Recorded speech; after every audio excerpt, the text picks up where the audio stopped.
misaotra Jesosy tsika ny amin'ny herinandro, ny amin'ny fitiavana, ny amin'ny famindram-po, ny amin'ny fahatsarana, ny amin'ny programan'Andriamanitra rehetra izay navelany no tanterahana tamin'ny alalantsika tsirairay avy. Alleluia! Ny tombon'androntsika tsirairay avy dia mbola noho ny fitiavan'Andriamanitra foana. Asaiko manokana ianao hitsangana raha sitraka ao, andeha tsika hivavaka amin'izao fotoana izao. Hivavaka tsika ny satria izay no antom-pisiantsika tsirairay avy.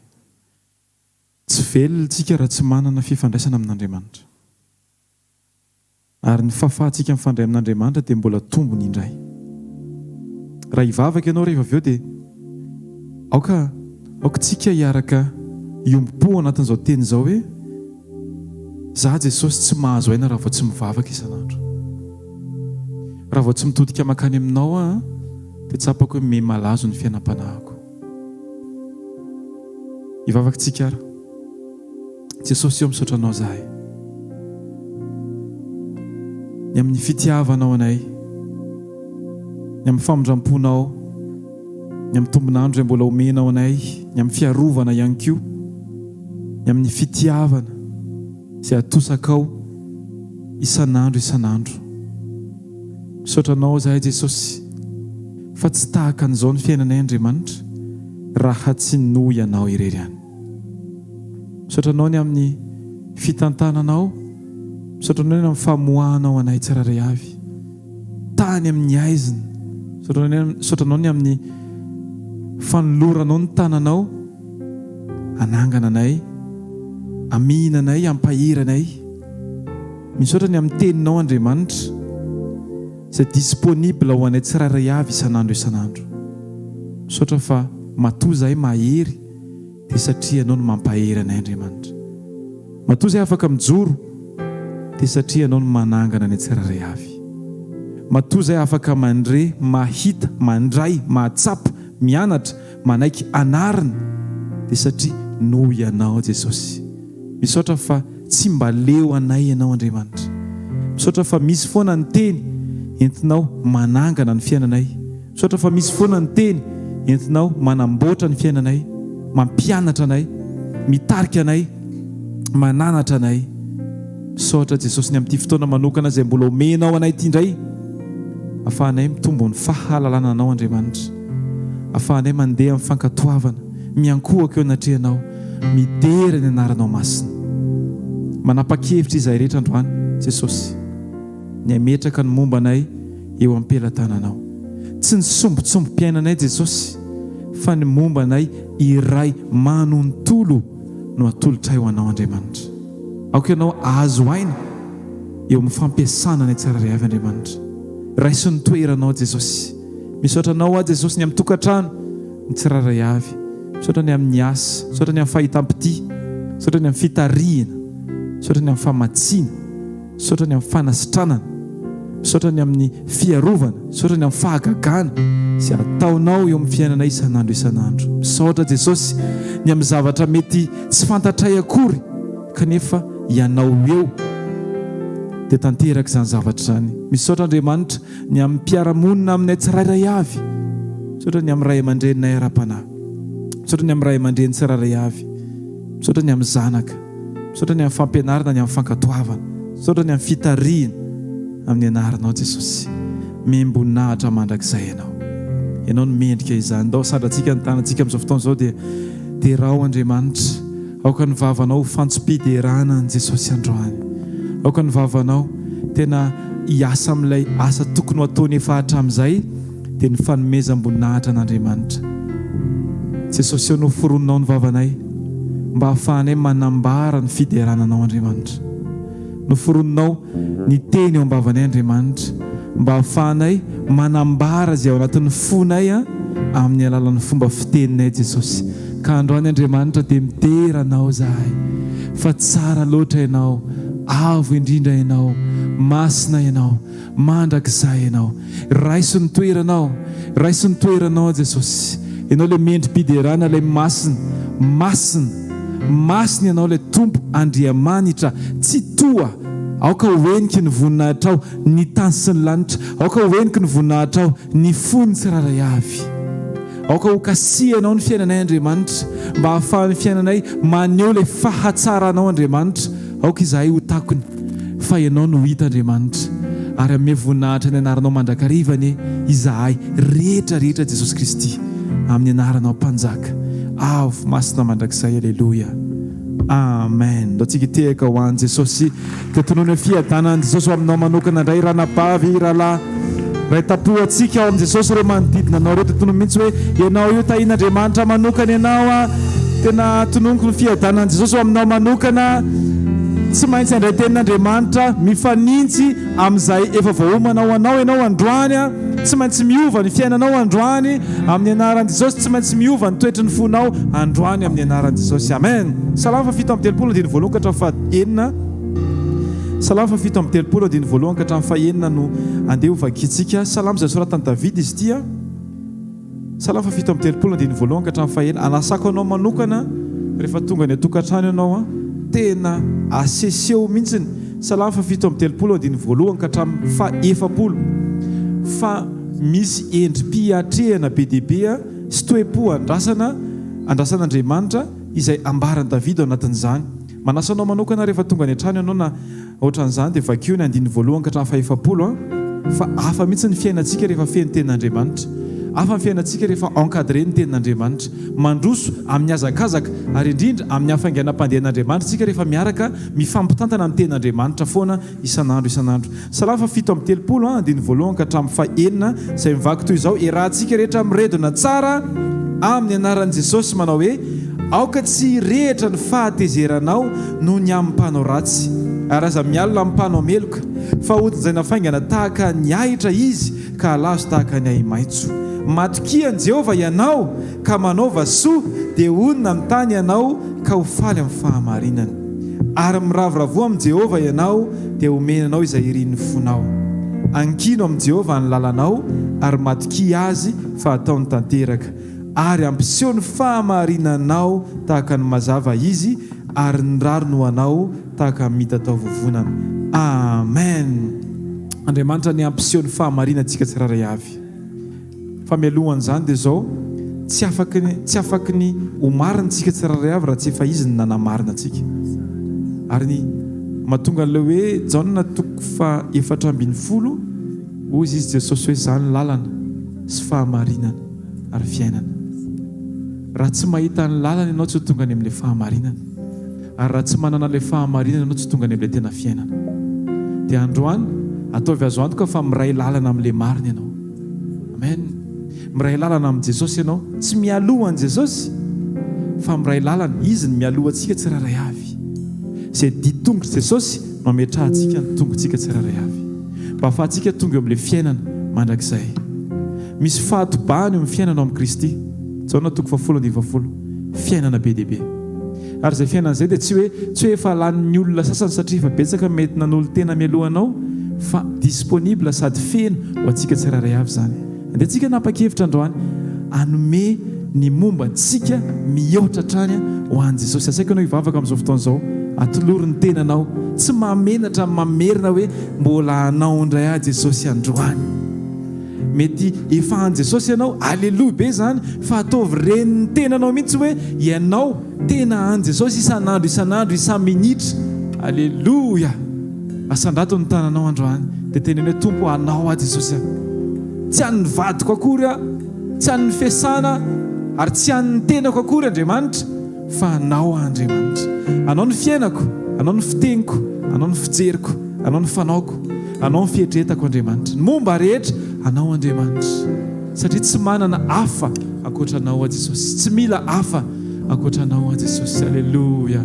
Asandratro ny tanako ho anao Jesosy, ho anao Jesosy. Aleluia. Asandratro ny tanako ho anao Jesosy, mpanjakako, fianao ilay mpanjakany andao vertsika ihany hoe asandratro ny tanako, asandratro ny tanako anao Jesosy androany. Alleluia.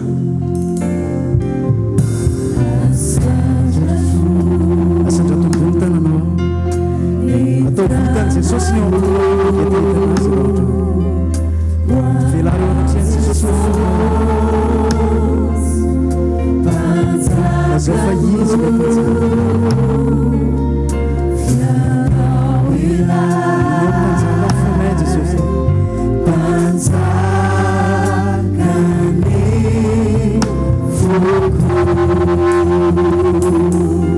afaka mira mafy ianao dia lazao tsy manana fa tsy ianao Jesosy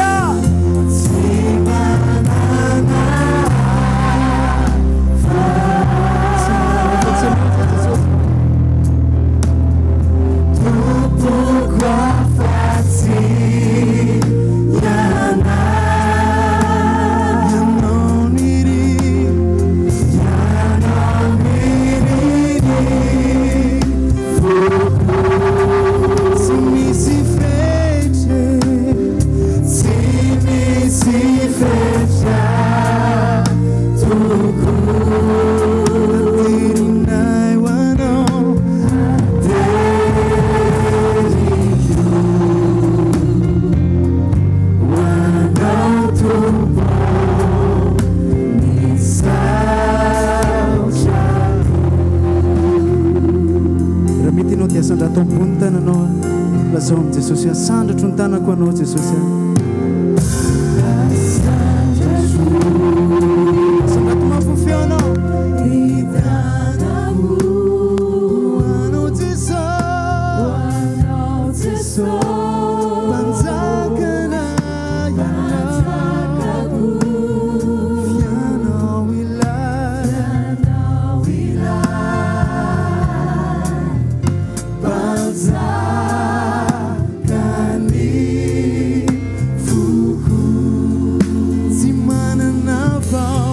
Sim,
be dehibe Jesosy.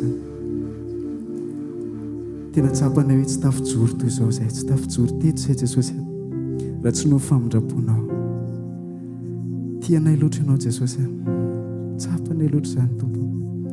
Misaotra ny amin'ny famindraponao, misaotra ny amin'ny fitehirizanao, misaotra ny amin'ny fanairanao isanandro isanandro, ny alalan'ny teninao Jesosy manitsy anay. Jesosy, tehirizo hatramin'ny faran'izay, azavela hiala aminao, aoka tsisy arombaka anay eo an-tananao Jesosy, voaka ho anao mandrakizay izay. Halleloia. Ten'Andriamanitra ao amin'ny mpitoroteny toko voaloha amin'ny teny hoe zao zavatra rehetrarehetra izao izy dia zava-poana sy misambodrivotra avokoa. Tsinitsiny izao rehetrarehetra izao, azavela hita amin'ny maso zavatra eto amin'ity tany ity, fandalovana izay manao sitrapon'Andriamanitra ihany maharitra mandrakizay. Jesosy, aoka tena iorina eo ambany elatrao mandrakarivo zay Jesosy. Aoka tena hiambina mandrakarivo zay Jesosy. Efa fotoana kely sisa, efa ho avy ianao Jesosy. Aoka tena feno fiomanana ny ao anatinay tsiraray avy, azavela variana eto amin'ity zao tontolo zao ity zay Jesosy, fa koa tena ho feno anao. Antsika rehetra izay manatrika eto, tena raha mety aminao dia atolory an' Jesosy mifonao androany, mifonao no angatahany Jesosy. Jesosy, atolotra anao mifonay Jesosy, tsy mahay mikontrôle mifonay izay, fa tena omena ianao zato isan-jato Jesosy. Ianao no afaka manova ny fiainanay, afaka manova ny fonay Jesosy. Jesosy, atao amin'izay ho amin'ny sitraponao. Makasitraka Tompo, misaotra Jesosy.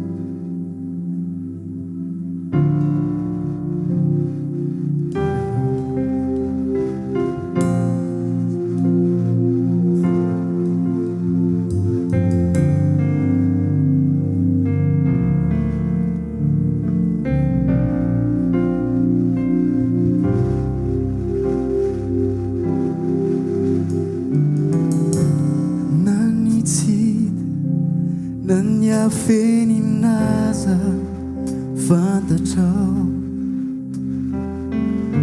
zay efa vita reo nenina sy zay mbola tao,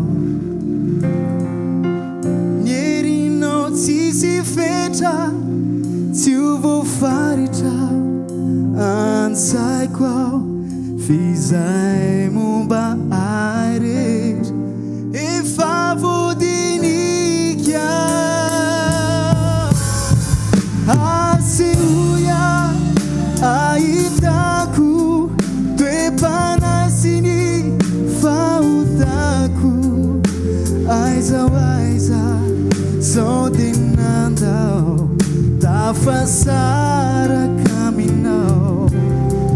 Meu fitsapana, meu fisedrana mba hijoro ambo torotoro, sao varina tratrorinao tafasaraka aminao. Sanatria aminay zany Jesosy, tsy saraka aminao mandrakizay, ampangino ao raha mitory izay tsy nolazainao. Sao zao indray no hitao afatsy anao, mba tsy homenatrao raha ho avy lay andro iray, fa mba ianao no ampandrosay hatranony iray. Tsika rehetra asehoia ahitako toe-panahy sy ny fahotako, aiza sao dia nandao tafasaraka aminao. Meu fitsapana, meu fisedrana mba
zavela tompo malalo ampianaro ayanisa nyandro sisa Jesosy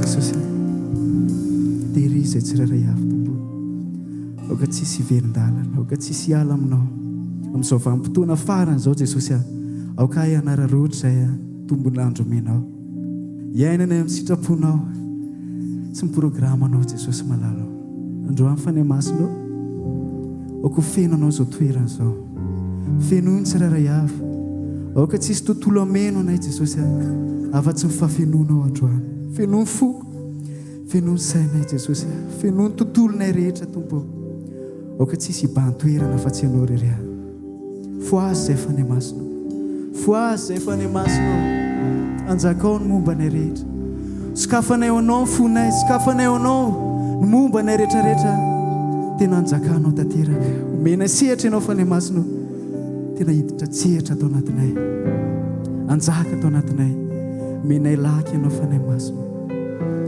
halleluja fo azy aho fanahy masino sokafiny masony fanahiko kasih feno usuri aminy usutrawa fateifu aitana lazao hoe foazy afanahy masina foazy aho fanahy masino sokafiny masony fanahiko kasih indraya kasih feno misura minho sujau fateifu aitana fazia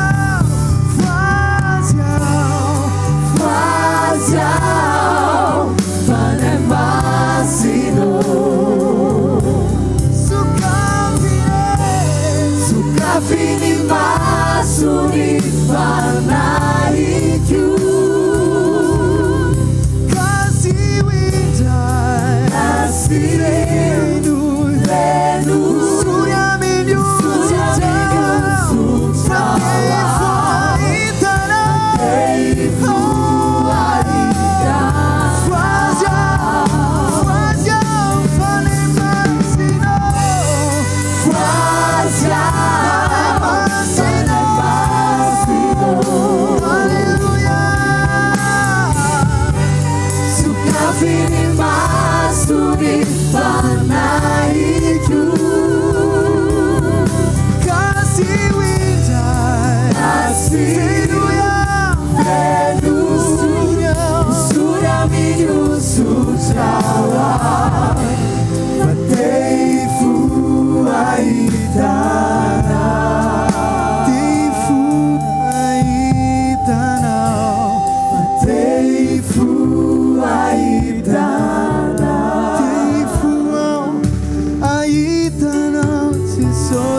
Hallelujah.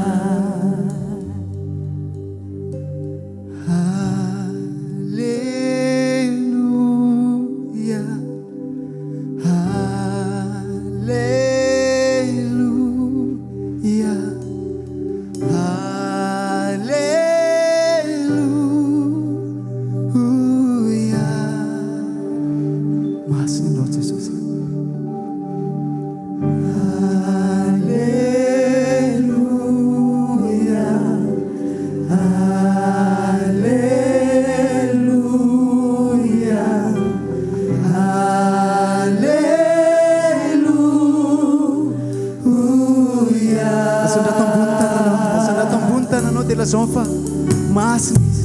Alleluia,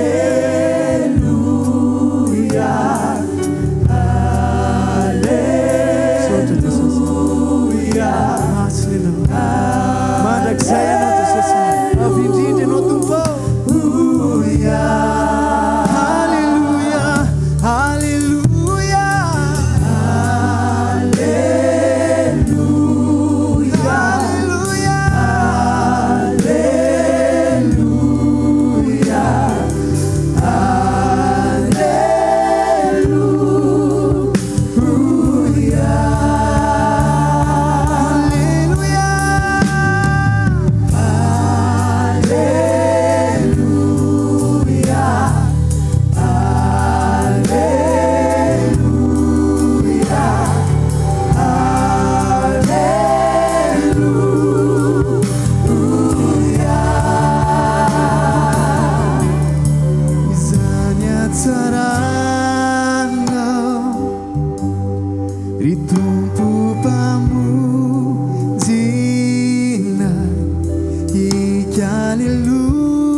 Jesosy dia nambary izay androany fa tena tsara be miaraka aminao Jesosy hifikitra aminao izay mandrakizay hatramin'ny farany Jesosy dia hiaraka aminao foana izay hanompo anao izay anao izay mandrakizay Jesosy.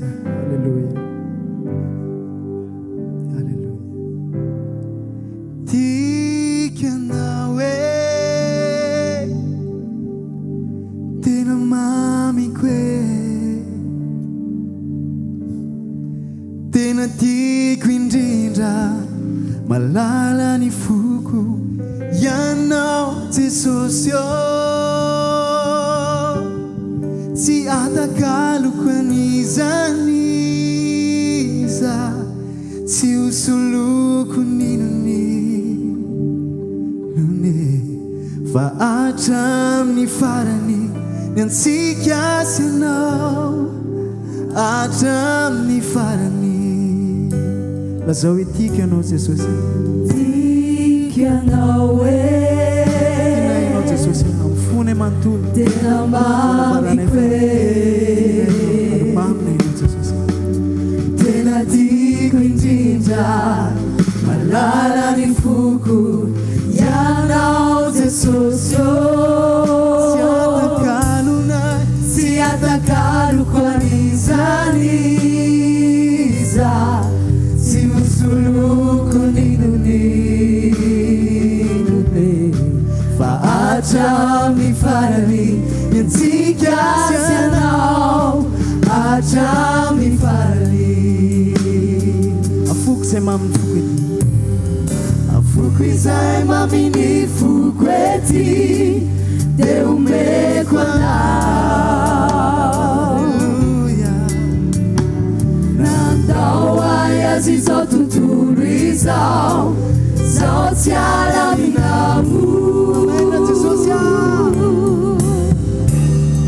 nafaly ao malahelo ao teo foana anao narary ao nany ao tsy nilaozanao ka ity ao mivoaky fanao anao hatramo farany tena tikanao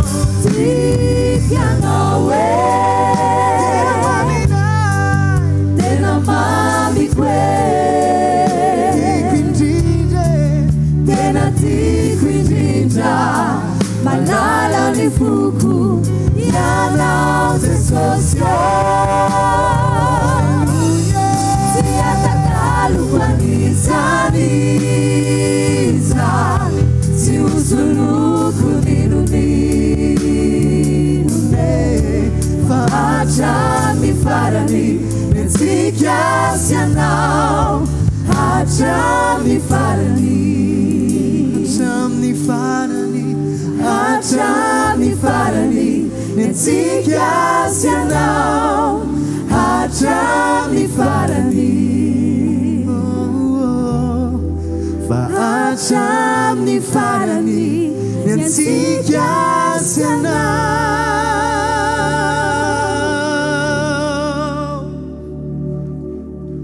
hatramy farany voninahitra ao anao Jesosy mandra izay Alleluia, mahazo toerana tompoko azafady tonga amin'ny fotoantsika andrenesantsika fitsoana vavolombelona fampaherezana dia tonga dia asaintsika avy hatrany ny mitsoro vavolombelona voalohany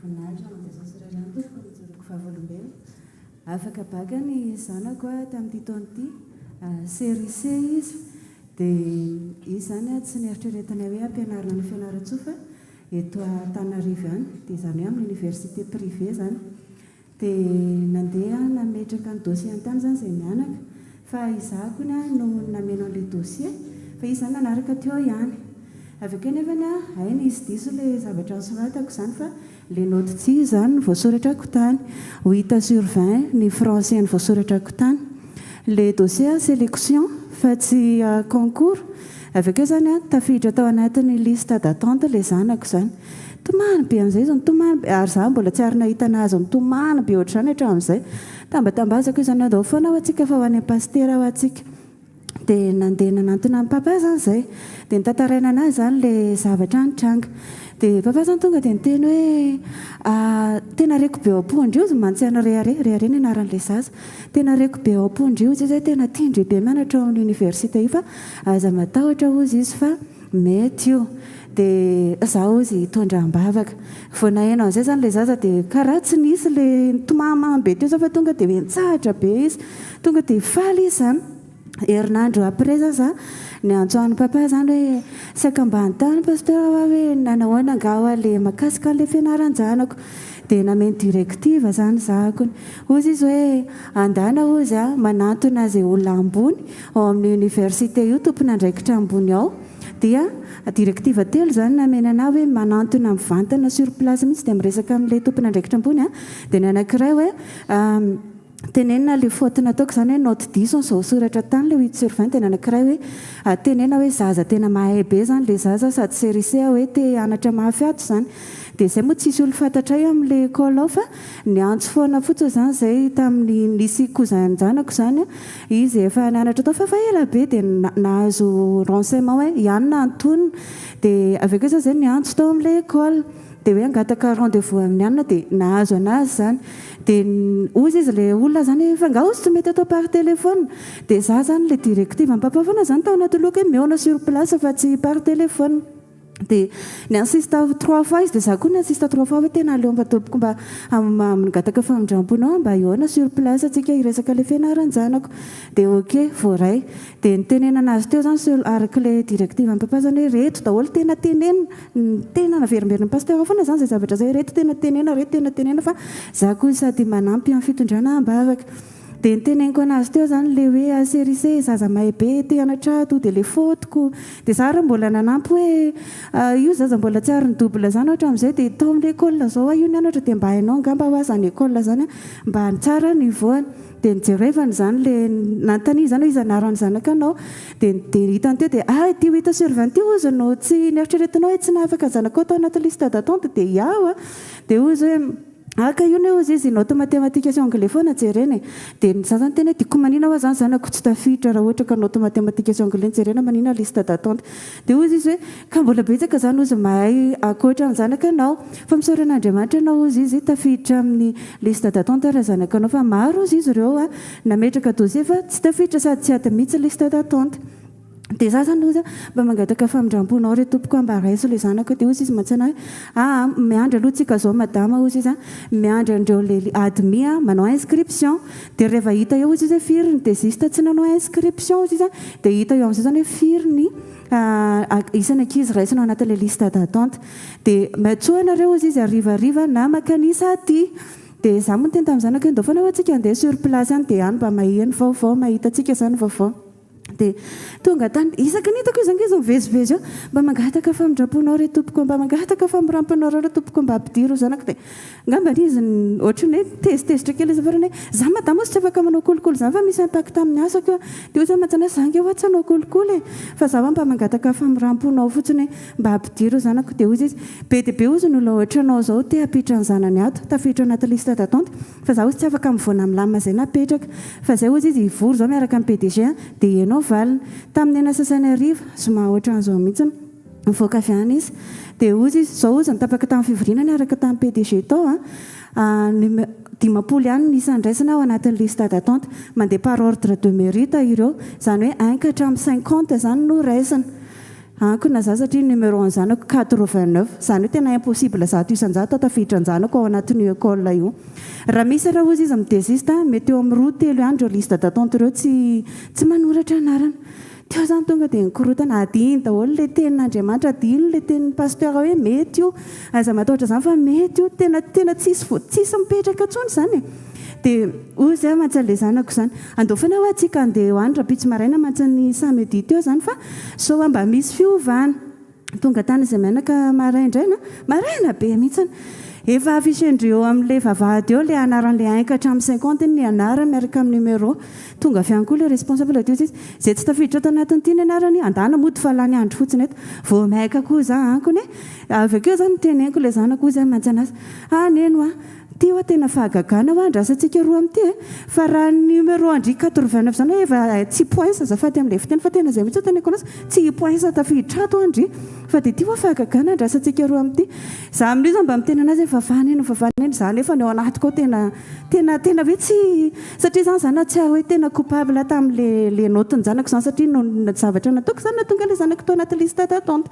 andana ho mody alondry dia vavah foana fa za zany nandeha tamin'ny asako tany namonjy rendez-vous dia niantso amin'ny papa zany tamin'ny raikaraika ambin'ny folo teo za amin'izay tafatomany tena zao ny zavatra mitranga papa zao ny zavatra mitranga ozy izy courage tadirina maresa tadirina tsy hitany tena hoe tena tomany satria tena hoe coupable zany tamin'ilay izy dia tany amin'ny asako tany ihany moa zany namonjy rendez-vous tamin'ny 4 amin'izay ihany isy ny antso ianao izy le madama le tonga taty ariva be ny iawa ianao le tonga teto maraina be iawa zao dia zao izy ny université ihany na miantso anao avy anao zao dia zao aty miaraka amin'ny vola manao inscription androany dia androany any ozy izy any amin'izay misy anao any mandehana taxi zao dia zao tena faly tena ohatrany zaza kely ny injaka dia tonga tao aminazy ako tonga tao amin'ilay olona zany dia mbola faly be ana zany na izako latsaka be hoe ty raha matoa be ty tena ninjaketsaka satria tena tellement hoe coupable zany dia avy eo dia ozy izy mantsana ary ty tena zavatra naitra be ana mihitsiny ozy izy mantsana hoe tady kosa ilay anaran-janaka anao fa tsy tadidiko dia nitady kosa ilay numéro anao fa tsy tadidiko satria manko izay nalainy manko numéro anaka zany tamin'izaho nahazo rendez-vous taminazy hoe firme ozy izy numéro anao dia nameko anazy zany dia nitady kosa ilay numéro namenao anahy iny fa tsy tadidiko nitady kosa ny anaran-janaka fa tsy tadidiko fa ilay andisa tadidiko kosa izy dia ilay note français hoe 8/20 tena tafankona kela hoe jesosy ilay note 8/20 eritreretinay hoe nahalatsaka n'ilay zaza nampatonga anazy tao anaty liste d'attente ka tena navadika jesosy tamin'ny fomba tsotra kely tena tsy takatra ny saina hoe indray no nataon'i jesosy ho fitaovana nahatonga anazy ho tafiditra tao amin'ilay université tompoko dia merci beaucoup papa voninahitra ho an'i jesosy ry any tompoko misoitra tompoko dao tsy kiteka mafy ho an'i jesosy eny tompoko mandroso tompoko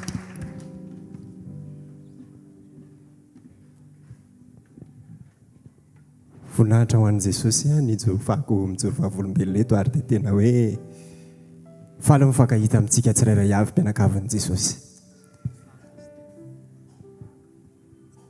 tena mbola tohana foana amin'ny foko raha vao ilaza n'ity vavolombelona ity satria dia tena hoe ho avy jesosy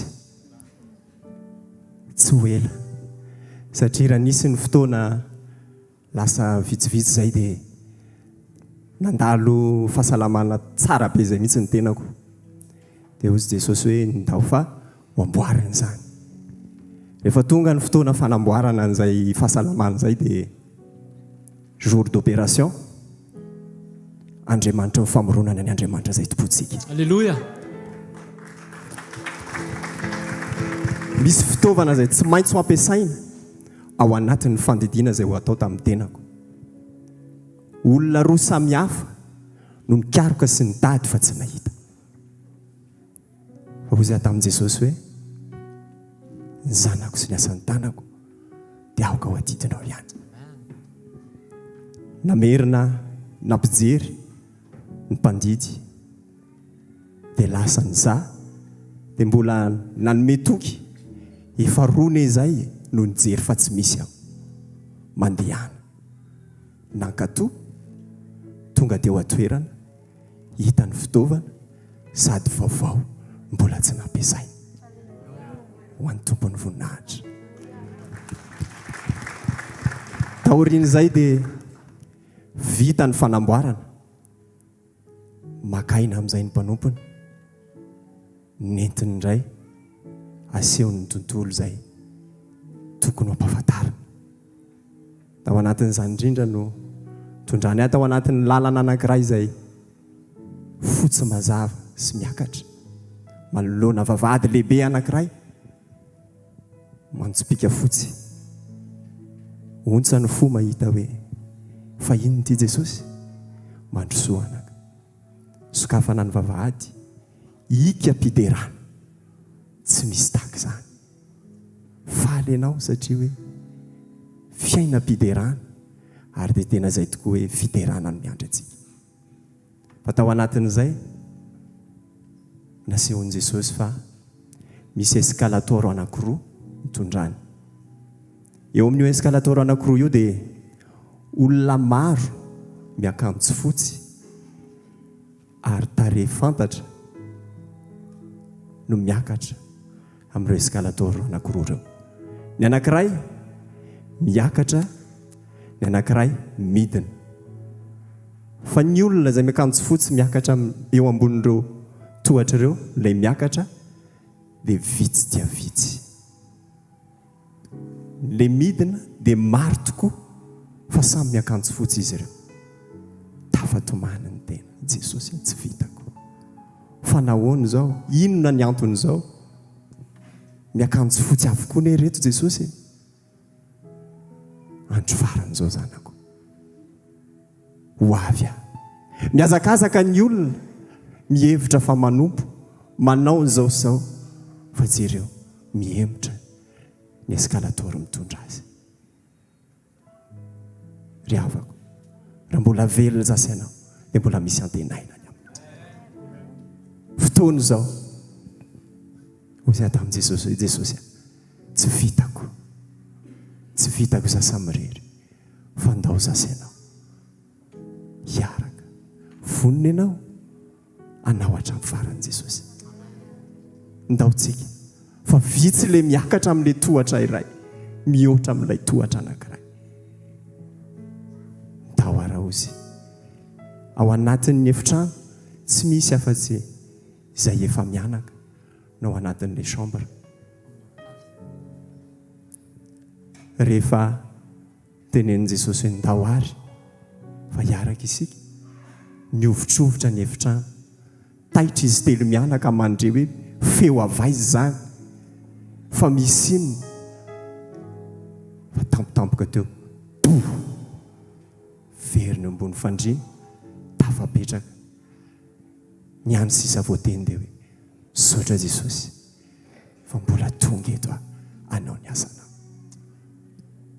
taitra izy telo mianaka eo dada fa misy inona ndao fa fotoana zao ho avy Jesosy ampihomaniny olona fa tsy ho ela intsony betsaka ny miazakazaka kanefa dia mihemotra izy ireo ka hoe ny tompo amintsika androany hoe mahita fa matoa ianao tonga eto androany mandre zany vavolombelona zany ianao ilay isan'ilay amerina an'ireo olona hoe eo amin'ilay escalator anankiray amen ho an'Andriamanitra ny voninahitra ary dia tena hoe ndaontsika amin'ny voninahitra ny tompo ny amin'ny fisin'ny ekipany media eto amin'ny asan'ny fanompona fa raha ny toerana izay misy dia fantatrareo angamba fa akavitsiana ny hoe présentiel eto amin'ny asa fanompona fa grâce à l'équipe de média ny Andriamanitra ny distance tsy mba barrière amin'Andriamanitra afaka mahakasika fon'olona maro ny fahaizana mampahalalana izay apetraky ny tompo ao anatin'ireo ekipany media ireo na ny eto toerana zany na ny any ampitan-dranomasina ho an'Andriamanitra ny voninahitra ary ny tompony ampitombo ny talenta izay efa ao amin'ny ekipany media rehetra atonga izany famonjam-panahy zany sy amerina ny olona amin'ilay escalator tena izy dia hiakatra hiaraka amin'i Jesosy tsika rehetra ho an'Andriamanitra rery ihany ny voninahitra tsika tiaka mafy ho an'i Jesosy alleluia ty témoignage farany ty dia ohatran'izay ihany fa tonga dia ho arantsika angamany vao nikipo mason'ilay mpanompon'Andriamanitra avy mivavakalina dia nampahitan' Jesosy ny any amin'ny mandrakizay izy dia mifantohy tsara tain'i Jesosy daholo tompoko tain'i Jesosy daholo tsika rehetra izay maheno an'izao fitsoroana vavambelona fo izao paster Trotam nisy taona nisy karazana nofy na ohatran'ny hoe fahitana ihany koa izay hoe nation tompo tao anatin'ny fotoana izay avy nitokana mivavaka tamin'izay tamin'ny indray alarobia tamin'ny larobia heriny teo ny tena marina izay moa fanao ny amenakavy kely mivavaka rehefa misivoralina dia misivoka hatramin'ny folo maka fotoana mba mitokana kely dia taorian'ilay fotoana fitokanana dia nandeha natory dia rehefa natory teo ambony fandriana tsy tadidiko akory fotoana hoe nanofy na hoe tafitory fa fotoana ohatrany hoe tafikipy fotsiny dia avy eo tamina toerana anankiray avy eo to dia mifindra tany amin'ny toerana anankiray izay mareno fa toerana tsara be izy toerana maintso be izy ary nisy trano fotsy be teo amin'ilay toerana dia za mbola misaina hoe aiza zany dia nisy olona anankiray mivoaka nampandroso anato amin'ilay trano dia io olona nampandroso atao amin'ilay trano io tsy hitako ny tapany amboniny fa eo amin'ny tratrany midina no hitako dia rehefa niditra tao tsy nanampitaona akory hoe nisolo akanjo hafa nanaovako tery ivelany fa rehefa tafiditra tao amin'ilay trano dia niova ao akanjo fotsy le izy tsy nisy taona zany hoe nisolo akanjo fa tao dia fotsy tonga dia mifotsy ho azy dia fotsy daholo koa moa zay teo zany ilay toerana koa fotsy be ny rindrina na ny sol dia tsara be dia nisy rahalahy anankiray izay niarana nompo tamin'izany tamin'ny toerana anankiray niara-niditra tamiko tao tsy hitako izy tamin'izaho tery ivelany fa rehefa niditra dia hitako tao izy tafiditra ihany koa dia izay rehetra manao akanjo fotsy fa izy rery ihany nanao akanjo mainty sady maloto be izy mikorotana be ny volony izy tena maloto dia nanatona le olona nanasana dia niteny tamiko hoe izy io izy mantsy a dia namaly anazy hoe paster zao izo ary nyteneniko teo daholo zany ny hafanam-pony olona io sy ny asa taona an'Andriamanitra dia verina niteny tamiko fandroa le nanasana ny teny hoe tsy fantatra izy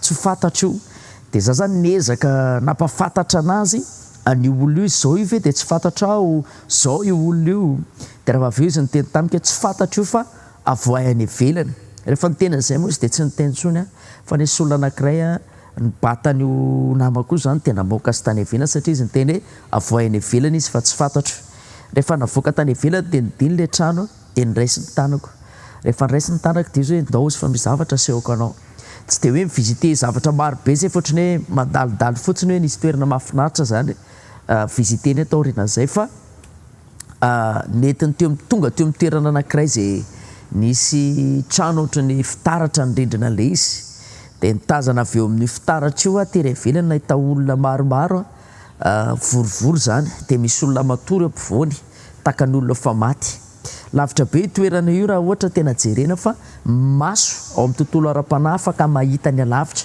zay ngamba mety natonga an'Andriamanitra niteny tamin'ny Abrahama hoe zay hitan'ny masonao inona ny hitan'ny masonao satria maso ara-panahy zany afaka mitsinjo lavitra be dia tonga dia niteny tamin'ilay olona hoe fantatro io olona matory eo ampovoany io fantatro io olona io dia vao niteny an'izay tonga dia namoaka afo daholo le olona rehetra nanodidina anazy teo dia samy nandoro anazy tamin'ilay afo dia rehefa may izy dia za tao dia niorakoraka zany tamin'ny olona teo kaiko hoe fantatro fa manena izy nidorana fa mana izy ny atao ohatran'io dia tsy namaly izy fa le fitaratra nanelanelana anay no kasihany dia rehefa nikasihany le fitaratra dia ohatran'ireny flash reny avy eo amin'le toerana nisy anay tonga teny amin'le toerana misy an'ireo olona ohatrany hoe mampahory any olona io rehefa tonga teny dia nahita olona dorany zareo olona fa masony efa poka tsisy maso izy masoarany efa milatsaka ny latarehany efa misy partie antolana fa mivoaka efa dia fahitako anazy ny vatany ray manontolo dia ohatrany efa simba be sy efa may zany dia rehefa tonga teny dia ireo olona mampahory anazy tsy mandoro anazy tsy mahita anazy sady tsy mare anazy satria ireo olona ireo niteneniko ajanony fa mijaly izy ampahoriana izy fa olona fantatra izy fa manina ny ampahoriana reo ohatran'io dia tsy hen'ireo olona ireo fa izy le ampahoriana no nahita anahy dia tonga dia nikika be hoe paster Jotamo ozy izy finjao fa mijaly finjao izy fa dorany zareo dia ohatr'izao foana ny fiainako isan'andro ty may foana dia ampahoriany zareo izy nefa efa ratsy be ny masoarany milatsaka normalement tsy tokony tafy fa izy tafiteny afaka miresaka nefa ny vatany ray manontolo fa simba be mihitsy dia nitomany moa za zany nangataka tamin'le olona nitondra teo hoe fantatro io olona io fa manena izy no ampahoriana sy ampijaliana ohatran'io dia niteny moa le olona nitondra anao hoe tsisy nenina azonao atao izy ary aza mikasika azo mihitsy ianao fa justa miaino azy ianao dia mijery azy fotsiny dia mbola nitomany mba ho afahana zany izy dia rehefa avy eo zany niteny le olona teny tamiko hoe vita zay ozy izy dia miala atao fa nitoerany mandrakizay zay séquence zay ohatrany hoe 10 minitra angambany fa nefa rehefa tafoa dia amin'ny 20 alina ny andro nefa ny fatsapako tao anatin'le fotoana nahitako an'izay ohatrany hoe 10 minitra fotoana kely kanefa ny adinroa tamin'ny 20 alina teo moa za tonga dia nanaroatra mivavaka sady nitomany mivavaka teo am-pivavahana amin'izay no niteny fanamasina hoe zay tsy homananareo izy izy dia tsy hotodinareo za mihitsy zay ozy izy natonga nanteny tamin'le fanoharany Virginia Dala hoe raha nay ianareo dia niomana ozy izy no zany ny lanitra dia tsy hotodintsika raha va tsy homanantsika dia nazavain'ny fanamasina ozy natonga ny olona very izy io mpanompon'Andriamanitra fa zao natonga ny olona very tena fantatro tsara izy dia natonga ny olona very dia zao ntenen'ny fanamasina hoe sady tsy nanomana ny olona izy ho any an-danitra no tsy niomana ho any an-danitra zany hoe lanitra tsy ho an'ny olona rehetra fa ho an'ny olona zay miomana dia ho any tahiry ny fiainana satria raha va tsy miomana tsika dia tsy mitahiry ny fijoroantsika dia rehefa avy eo moa izy teny hoe 420 ora zay omeko anareo any tombotsy omeko anareo mba hiovanareo anamboaranareo mandrakizay anareo tadio izy fa ny olombelona rehetrarehetra miaina eto ambonin'ny tany dia samy manana n'le 24 heures sisa mety iainana eto ambonin'ny tany tsy fantatry ny olona za fa manana an'izany izy nefa io 24 heures io ny amaritra ny mandrakizay no zany ny 24 heures rehetra omeko anareo izy dia ampiasao zany anomana anareo ny mandrakizay anareo ka dia takizay le fijorona vavombelona foy zay tsiroko zany satria tena hoe taorianan'io nanjombona be satria olona farak'izay tiako le olona farak'izay akaiko mifoko a nevitra koa hoe lasa ny an-danitra izy fa zay karazana nofo sady fahitany zay no nahitako hoe tsy todin'le toerana tokony natongavana zany dia mampahery antsika rehetrarehetra zay mandre an'izao vavimbelona zao mba anomana ny mandrakizay ataovy tena hoe ao am-potsika zany mandrakizay zany ataovy ao am-potsika zany hoe ho any an-danitra zany zay tsy mampangetahetantsika dia tsy ho tadiavintsika zany raha lanitra mampangetahetantsika dia ho tadiavintsika zany ho pehintsika ny vidiny rehetrarehetra tongavana any ka dia zay le fijorona vavimbelona foy dia ampiasao ny andro rehetrarehetra omen'Andriamanitra antsika iomanana satria za koa mahita hoe miakaiky ny fotoam-panjavonana dia tian'Andriamanitra hanana fijoroana sy fotoam-piomanana isan'andro tsika tian'Andriamanitra iaina tahaka ny tsy saina hoe manana herintaona sy manana volana maro fa te hanana hoe androany sisany ananako dia iomanantsika zany hijoroantsika zany anaovantsika ny sitrapon'Andriamanitra ka dia isaorana an'Andriamanitra ny amin'ny zavatra rehetrarehetra dia mino fa tahin'Andriamanitra nareo zay mihaino mety hanampy antsika zany anomanantsika sy hanamboarantsika ny fifandraisantsika sy ny toe-panahintsika miaraka amin'Andriamanitra dia misaotra amin'ny pasteur Rodolphe nanome fahafahana mba afaka izaran'izay vavimbelona fo zay zany mety nampahirezana antsika rehetrarehetra ka dia tahin'Andriamanitra indrindra tompoka samia toetra tsara amin'Andriamanitra name voninahitra an'Andriamanitra mifotsika manontolo avoafany amin'ny lanitra ny tananao dia sokafo ny fonao an'Andriamanitra tikitsika napahatsapana ny fahamarinany mandrakizay ary rehefa tafatoetra ny mandrakizay manaraka ho azy ny ambony rehetrarehetra misy matoky aho fa ny fiainana eto tany dia fiainana fahatsika mijoro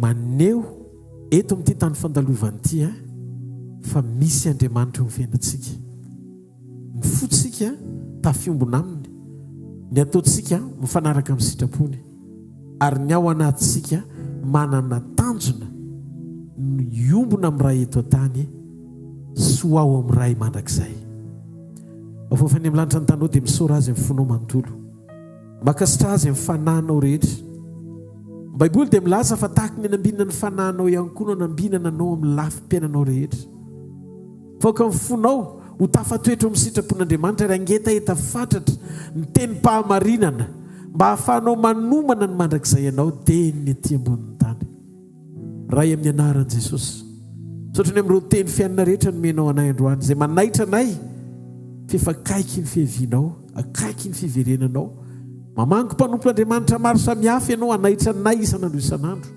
hitahiry ny fiainam-pijoroanay hiazona ny mandrakizay ary ho tafatoetra eo amin'izay ilana ho anay ety ambany masoandro diovy amin'ny ranao solatsaka tao Kalvaria izay mba tsy hivoana amin'ny sitraponao ny fiainanay mba homemboninahitra amin'ny alalan'ny fisiana ety ambany masoandro ny anaranao mandrakizay mitenena Jehovah meno ny mpanomponao amin'ny anaran'i Jesosy amen. Ndao tsika ity an-tanana mafy be eo an'ny tompo miangavy ianao azo toerana vetivety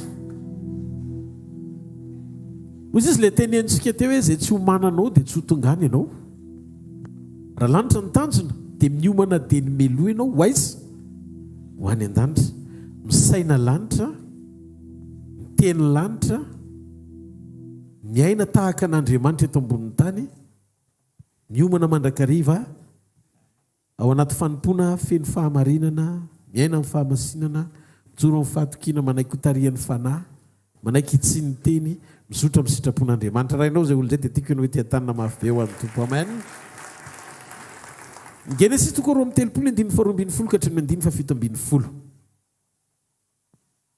Nitahotra Jakoba rehefa hiaona amin'ny Esau izy dia ozy izy vonjeo amin'ny tanan'ny rahalahiko dia amin'ny tanan'ny Esau fa matahotra azy afa ndrao avy amely mba nivady aman-janako izy fa ianao efa nanao hoe anisoanao tokoa ka ataoko maro ny taranakao ho tahaka ny fasika ny an-dranomasina izay tsy azo isaina noho ny amarony dia nitoetra teo izy tamin'iny alina iny ary nahaka tamin'izay teo an-tanana izy mba hampanaterina ho any Esau rahalahiny vokatry ny tahotra daholo io fanatitra io osy vavy 900 osy lahy 20 ondro vavy 900 sy ondro lahy 20 ary raha meva 30 nampianahany vatotrombo vavy 7 sy vatotrombola 10 briky vavy 20 ary zana briky 10 dia natolony teo an-tany amin'ny mpanompony reny mitokatokana isan-toko ary hoy izy tamin'ny mpanompony mandehany eo alohako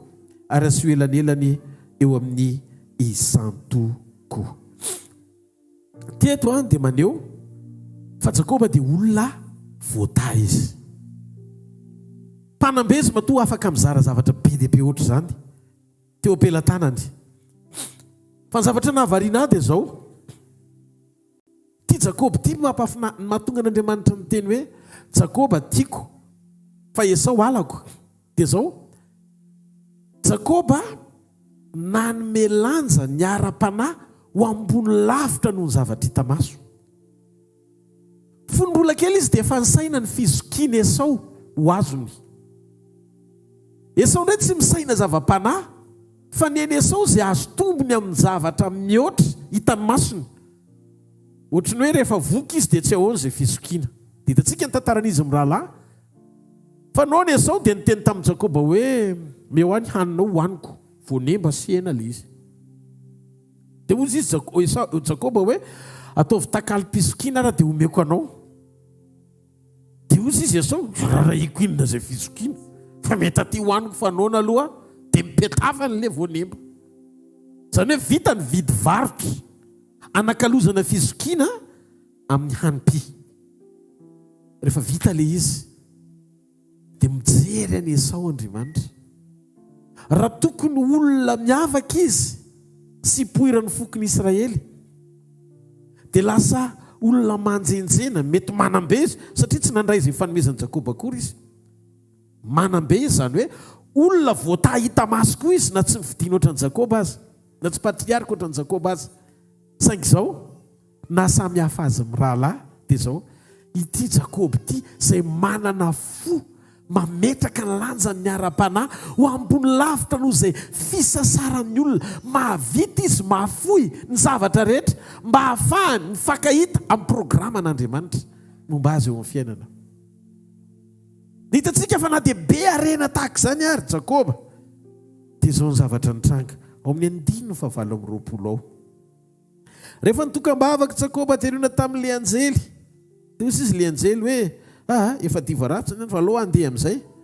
Dia ozy izy ao amin'ny 9:20 izy avelao andeha ozy ilay anjely fa efa mazava ratsy ny andro. Fa io kosa Jakoba tsy avelako andeha nao ratsy tahinao aho. Wow! Fa inona ny definition an'i Jakoba ny atao hoe fitahiana? Ny famaritan'i Jakoba ny atao hoe fitahiana sondry amanosy. Fa ny famaritan'i Jakoba ny atao hoe fitahiana fandraisany sodrano avy amin'Andriamanitra. Nametraka ho ambony lavitra izy izay ho azony avy amin'Andriamanitra no izay fitahian'Andriamanitra hita maso voarainy avy amin'ny labana. Jakoba dia nanontany ilay anjely hoe ozy izy ilay anjely, iza no anaranao? Fa ilay anjely tsy niteny hoe rehefa hitanao dia zao mbola nanjanaka be dia be ianao, mbola hitombo izay ampelantananao. Tsy izay ny sodranom-pitahiana teny am-bava n'ilay anjely ny ona tamin'i Jakoba. Hitanareo, tsy nanao parole prophétique amina bénédiction matérielle ilay anjely, fa niteny ilay anjely hoe iza no anaranao. Izay aloha ny fanontanian'ilay anjely voalohany dia hoe ny valiteny dia zao hoe Jakoba no anarako. Dia ozy izy ilay anjely hoe manomboka androany tsy atao hoe Jakoba intsony ny anaranao fa atao hoe Israely. Inona no nangatahany Jakoba alohan'ny angan'ilay anjely? Tsy avelako andeha anao ratsy tahinao aho. Ilay anjely hoe tsy Jakoba intsony ny anaranao fa Israely.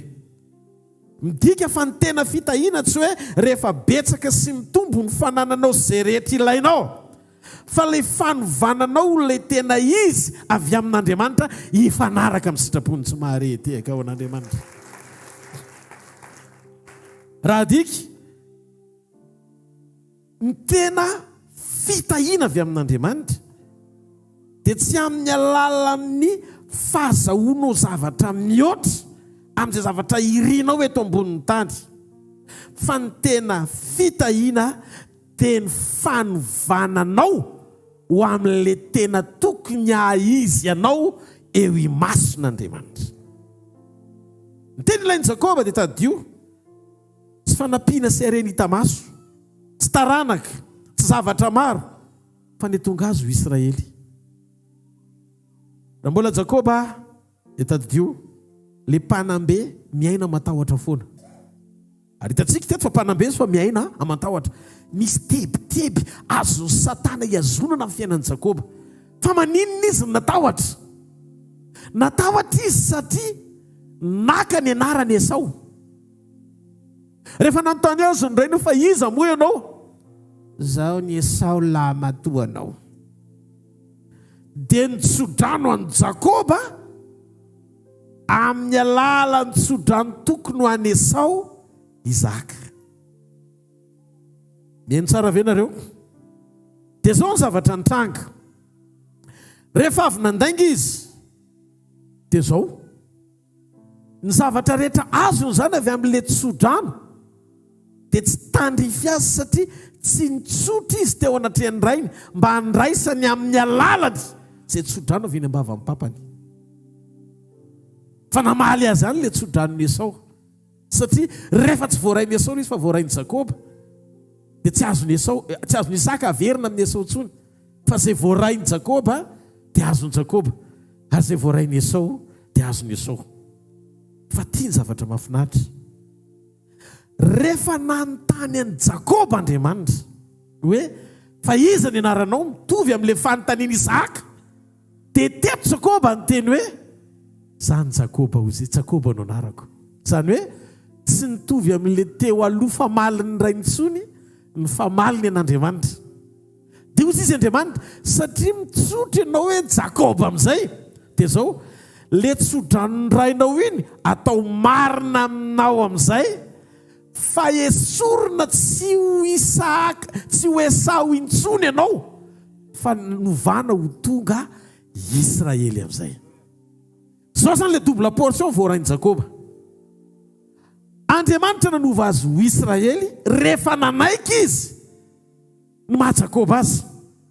Jakoba mpamitaka, Jakoba lay fetsifetsy, voany Esau, nasiny koa Labana, Isaka koa voany. Zany hoe raha tena marina ny maha Jakoba azy mihitsy ny netiny teo anatrehan'Andriamanitra, fa tsy naka ny anarany Esau izy. Ny zavatra nitranga dia ty ny problema ny Esau. Jakoba ty ny fazandriny, fa Esau mitady Esau 2. Le naka ny tsodranony sy naka ny anarany ny tadiaviny, fa tsy Jakoba ny problemany. Noho izany na tiana na tsy tiana, Esau tsy fahavalon'ny Jakoba, fa Esau fahavalon'ilay Esau anankiray izay nangalatra ny fizokiny. Zay no mahatonga ny Jakoba tsy maintsy novana vao afaka mihaona amin'ny Esau, satria eo ambany alamersian'ny Esau foana izy, eo ambany fahefany Esau, vokatry le fitaka dia misy fanahy manaraka ny Jakoba feno tahotra, tsy anana pe mihitsy izy satria misy fahamarinana mikika ao anatin'ny sainy vokatry ny adalany sy ny fahotany tamin'ny fitiavan-tenany. Tsy tranquille mihitsy Jakoba, zany hoe mpanambe izy fa tsy tranquille mihitsy raha tsy tonga teo ambom-pionana tamin'Andriamanitra. Mba fantatrao Jakoba, ny atongavanao eto dia mila mifankahita amin'Andriamanitra ianao. Tsarotsaromana le maha izy ianao, fa ianao le mitsotra mitondra ny maha izy ianao eo anatrehany mba hisy hanovany ianao. Tsy mahareteko an'Andriamanitra. Hitanareo, raha mbola tsy niona tamin'Andriamanitra Jakoba dia azoko antoka fa matiny Esau. Fa taorian'ny fionana dia zao olona voata izy, tsy Jakoba intsony no anarany efa Israely. Dikan'izay tsy le Jakoba ny sandoka Esau azo forana amin'ny sabatra, fa Israely vita tsodrano teo anatren'Andriamanitra tsy maintsy oroana. Hitanareo petraka ilay izy ny valy ny sabatra tokony hoeny amin'ny tendany Esau, eny amin'ny tendany Jakoba, dia lasa oroka sy fiana avy amin'ny Esau satria efa novain'Andriamanitra izy. Mafantatrareo? Rehefa tsara fihavanana amin'Andriamanitra ny olona na ny fahavalony aza ampihavaniny aminy. Mety misy programa n'olona ny te handringana anao fa amin'ny fotoana avy miona amin'Andriamanitra ianao dia zay te hitondra sabatra napaka ny lohanao ny hanoroka anao sy hitanao tsy maharety an'Andriamanitra. Satria Andriamanitra afaka hanova sy hamango ny fon'ny olona ahatonga anao ahita fiteo anatren'Andriamanitra. Zavatra anankiray izay nahafinaritra. Inona ny mamaika an'Andriamanitra? Mamaika an'Andriamanitra tsy hoe ny hanome anao izay ilainao, fa ny hanova ny ao anatinao hifanaraka amin'ny sitrapony apety izay ilainao avy aminy. Asa aloha azavaiko bebe kokoa. Taitra be tamin'ity tenin'ny apôtra Paoly ity. Jereo boky ny Galatiana vetivety. Ao amin'ny boky ny Galatiana, androany zaintsika no hananina sady hijery no hanovo. Alleluia. Nampanambady nampitovo. Galatiana toko voalohany 5:5 ka hatramin'ny 5:20. Ozy izy ny apôstôly Paoly, raha sitrak'Andriamanitra izay nanoka nahatra ny kiboneny ny niantso tamin'ny fahasoavany, dia ozy izy ny 5:20, ny nampiseho ny zanany tato anatiko mba hitoriko azy any amin'ny jentilisa. Niaraka tamin'izay dia tsy nakasaina tamin'ny nofo aman-draha. Misy zavatra tiany tompo ho teneniny eto. Ny apôstôly Paoly eto ny teny izy, ozy izy hoe niantso Andriamanitra ary nanokana hatrany kiboneny izy. 5:20, nampiseho ny zanany tato anatiko izy mba hitoriko azy any amin'ny jentilisa. Ozy izy Paoly eto hoe mampiseho ny zanany tato anatiko aloha, fa tsy hoe mampiseho ny zanany tamin'ny alalako. Averiko. Il a révélé en moi son fils. Fa tsy hoe il a révélé par moi son fils. Tsy tonga dia hoe amin'ny alalany no isehoan'Andriamanitra, fa tao anatiny no isehoan'Andriamanitra. Andriamanitra tsy maniraka anao aneo azy raha tsy efa feno ny fepetrana mola volany anao ao anaty. Tsy maharety ao an'Andriamanitra.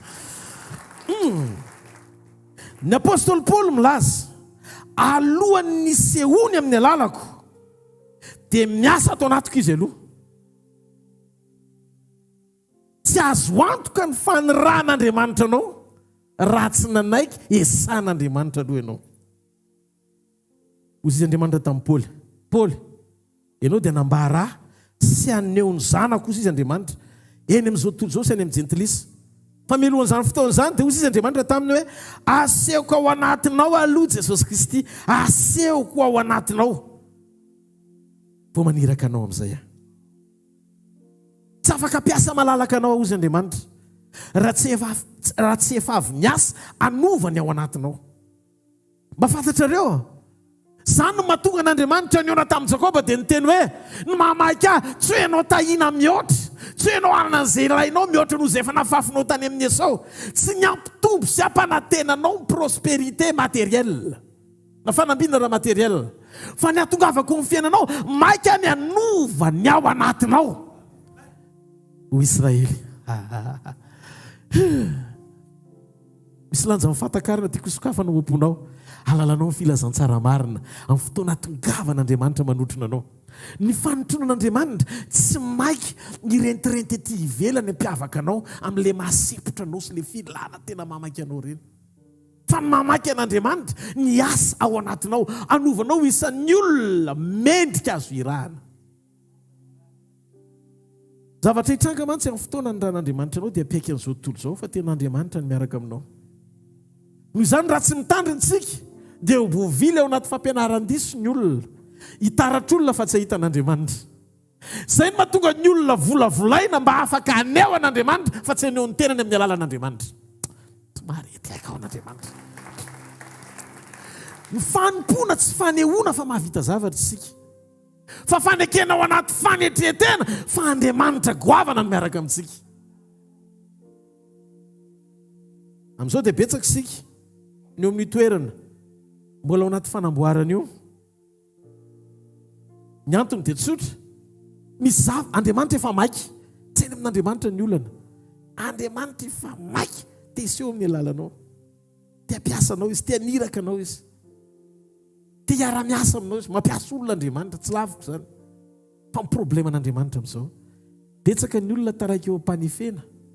Dia tsy dia manam-potoana loatra hampandrosoana azy Andriamanitra. Hitanao misy zavatra anankiray efa mamaka ao anatinao. Tian'Andriamanitra tongotana ilay izy fenao tsy mety. Arakaraky ny atongavan'Andriamanitra nongotra ilay izy, arakaraky ny toeranao amin'ilay ota maniry ilay faka.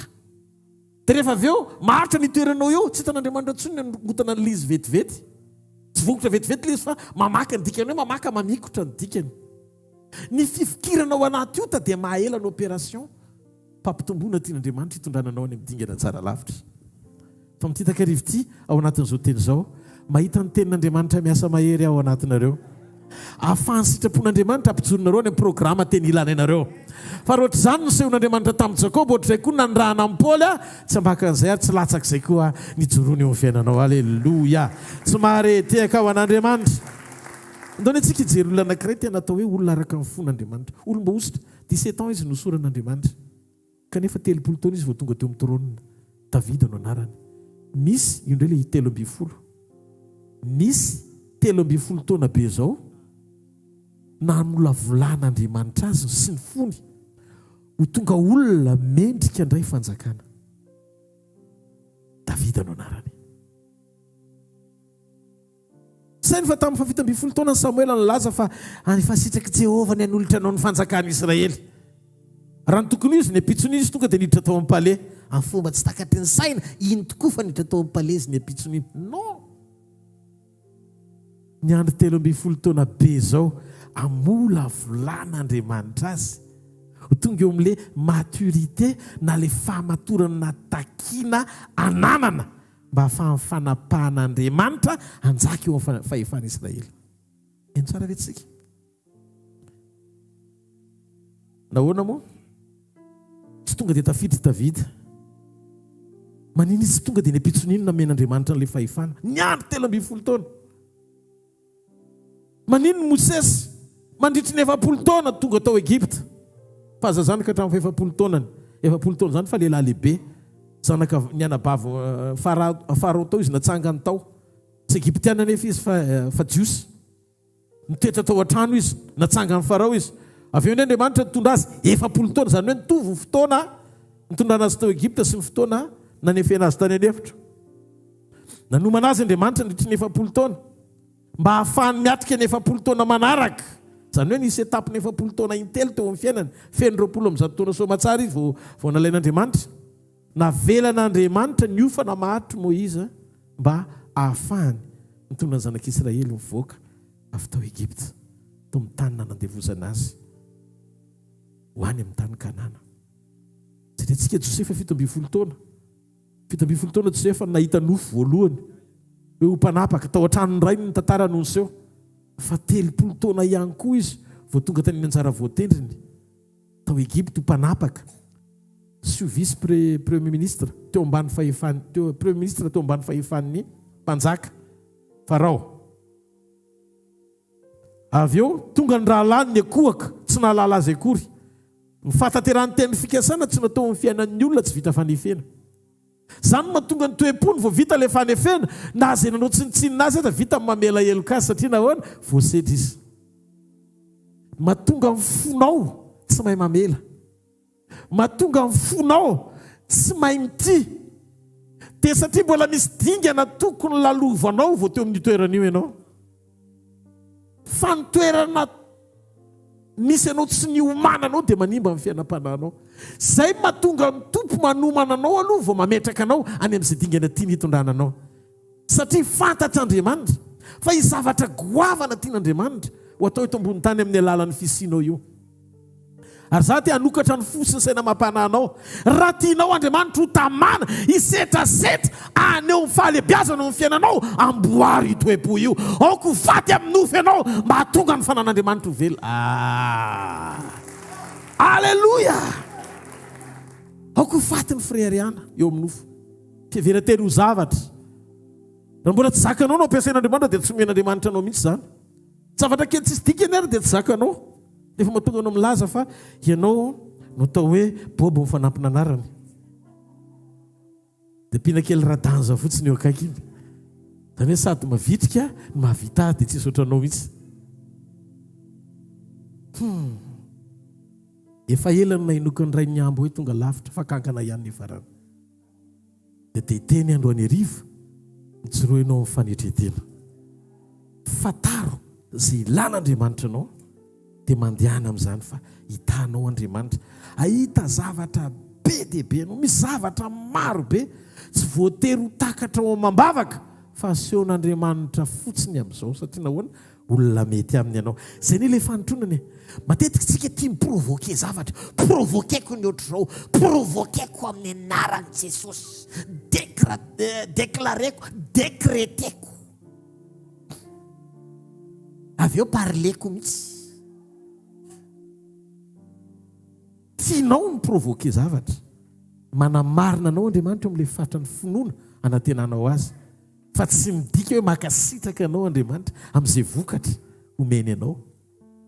Satria Andriamanitra mirespekte foana ny teniny. Manaiky izy ny teniny dia manatsy izy izay lazainy. Ka amin'izay finompansorana izay lazainy teninao dia mitrangana tsy hailena azy amin'ny fijoroanao. Fa ny fanotronana mitaky Andriamanitra toetra azo esana mba hahafahany manivaka, mampiasa ny finoany eo amin'ny fiainanao.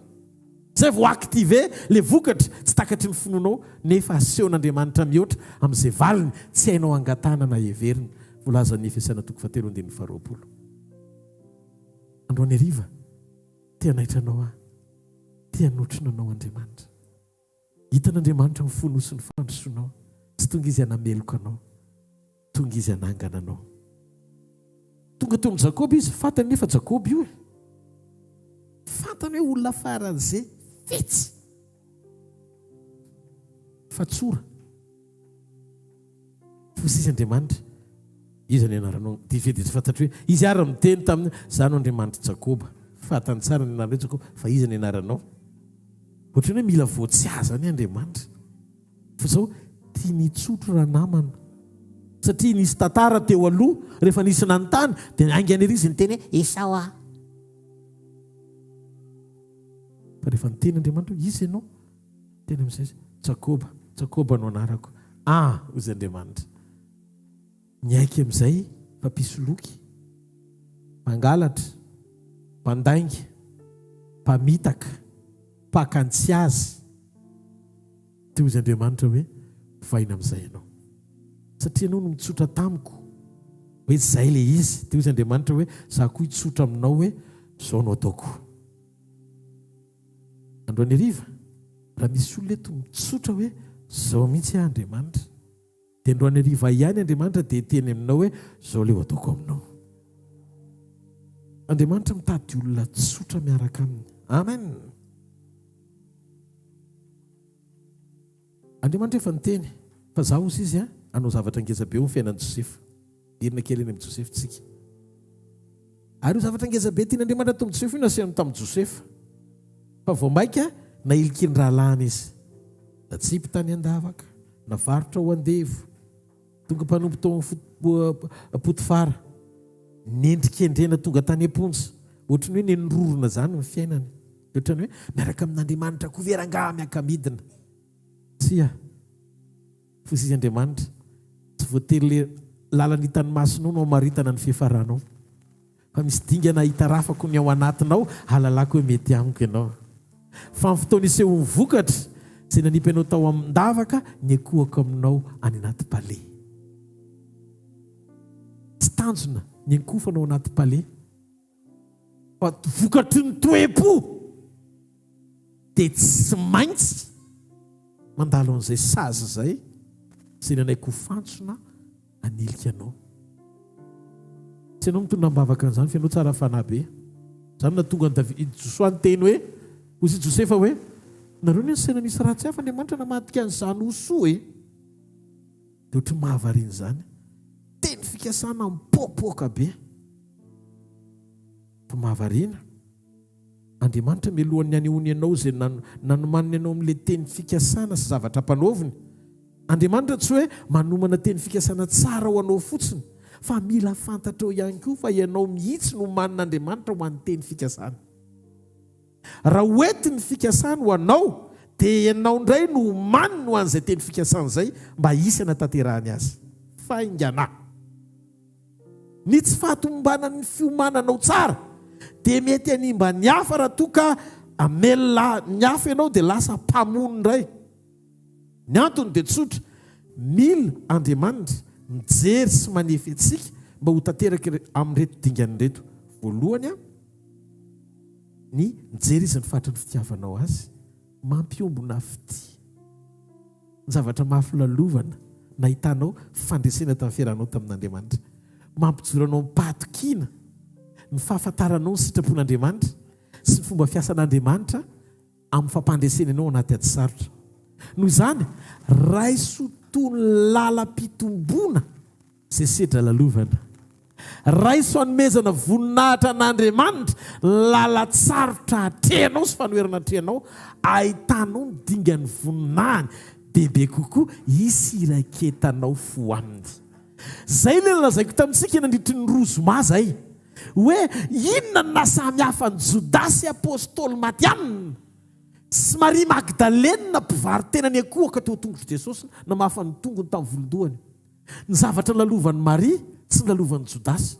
Jodasy ny fo marina dia apôstôly rapitso, fa Maria toram-bato efofatiny navotan'i Jesosy teo amin'ny tokotanin'ny sinagoga. Noho izany ny zavatra ny aina amin'ny Maria teo ambavahoana amin'ny fahafatesana ny nahitany an'Andriamanitra. Zany tsy miteny hoe mandrio ambavahoana vao iova fo fa mba manana fo afaky nitaratra ny alehiben'ny fitiavan'Andriamanitra hitombonao ao aminy, fa tsy misy mampitombo sy mitahiry ohatry ny sekoly ny fiainana. Ary zany mahatonga ny olona misy fotoana raha vao mangingina loatra sy ny mandeha ho azy zany ny zavatra etra dia manontany teny hoe mbola ovy Andriamanitra. Satria ny fatra-pitombonao ifikiranao amin'Andriamanitra dia misy ifandraisany amin'izay fahasarotana lalovanao ka nyresenao tamin'ny alalany fatokinao azy. Tsy maretiaka ao an'Andriamanitra. Ao anaty fanomananao Andriamanitra. Zao anatin'ny sekolim-panomanana rehetra dia mila mijoro sy mifankahita amin'Andriamanitra hoe mety ilay izy. Luka 7:20 izy roa lahy tany Amosy. Resaka izy Jesosy teny an-dalana. Tsy fantatra ny zareo kory ny feon'i Jesosy fa eno isan'andro mpianatra ny tompony nandritra ny 3 taona. Jesosy manazavazavatra dia fantatra hoe Jesosy mihitsy raha io ohatra ny feony mihitsy fa zao fotsiny nangorangoraka be fotsiny fotsika neno azy nampianatra satria disony le tsy finoana dia mikatona le vision hoe Jesosy maty sy nitsangana. Dia tao anatin'iny tsy nintsony ho lefa maty ve dia mbola hijory araka amin'ny eny an-dalana. Dia passé azy ny zavatra mitranga. Ny dikan'izay ny andisy rehetra manambara hoe tompo voafafa satria ny zavatra netriretiny aloha mila mahita azy mitsangana izy vao mahita azy miresaka. Ny zavatra tsy ampozin'Andriamanitra afaka mandingana ny dingana rehetra, tsy voatery le andrasany fa tonga dia any amin'ilay zavatra ilaina nomen'Andriamanitra koa. Tsy maharety ao an'Andriamanitra. Halleluja. Fa hozy izy roa lahy andraso ary mandroso ato an-trano dia nandroso tao an-trano. Ndao ina kanina kely vakian Jesosy ny mofo nihiratra ny mason'izy roa lahy. Ay, ny tompo ihany. Hitanareo ianao tsy afaka zarena raha tsy vakiana. Zay ny mahatsara ny brisement ao amin'ny sekolim-panamboarana anomana anao ho fanomezana ho an'ny génération Andriamanitra. Tsy maretiaka ho an'Andriamanitra. Halleluja.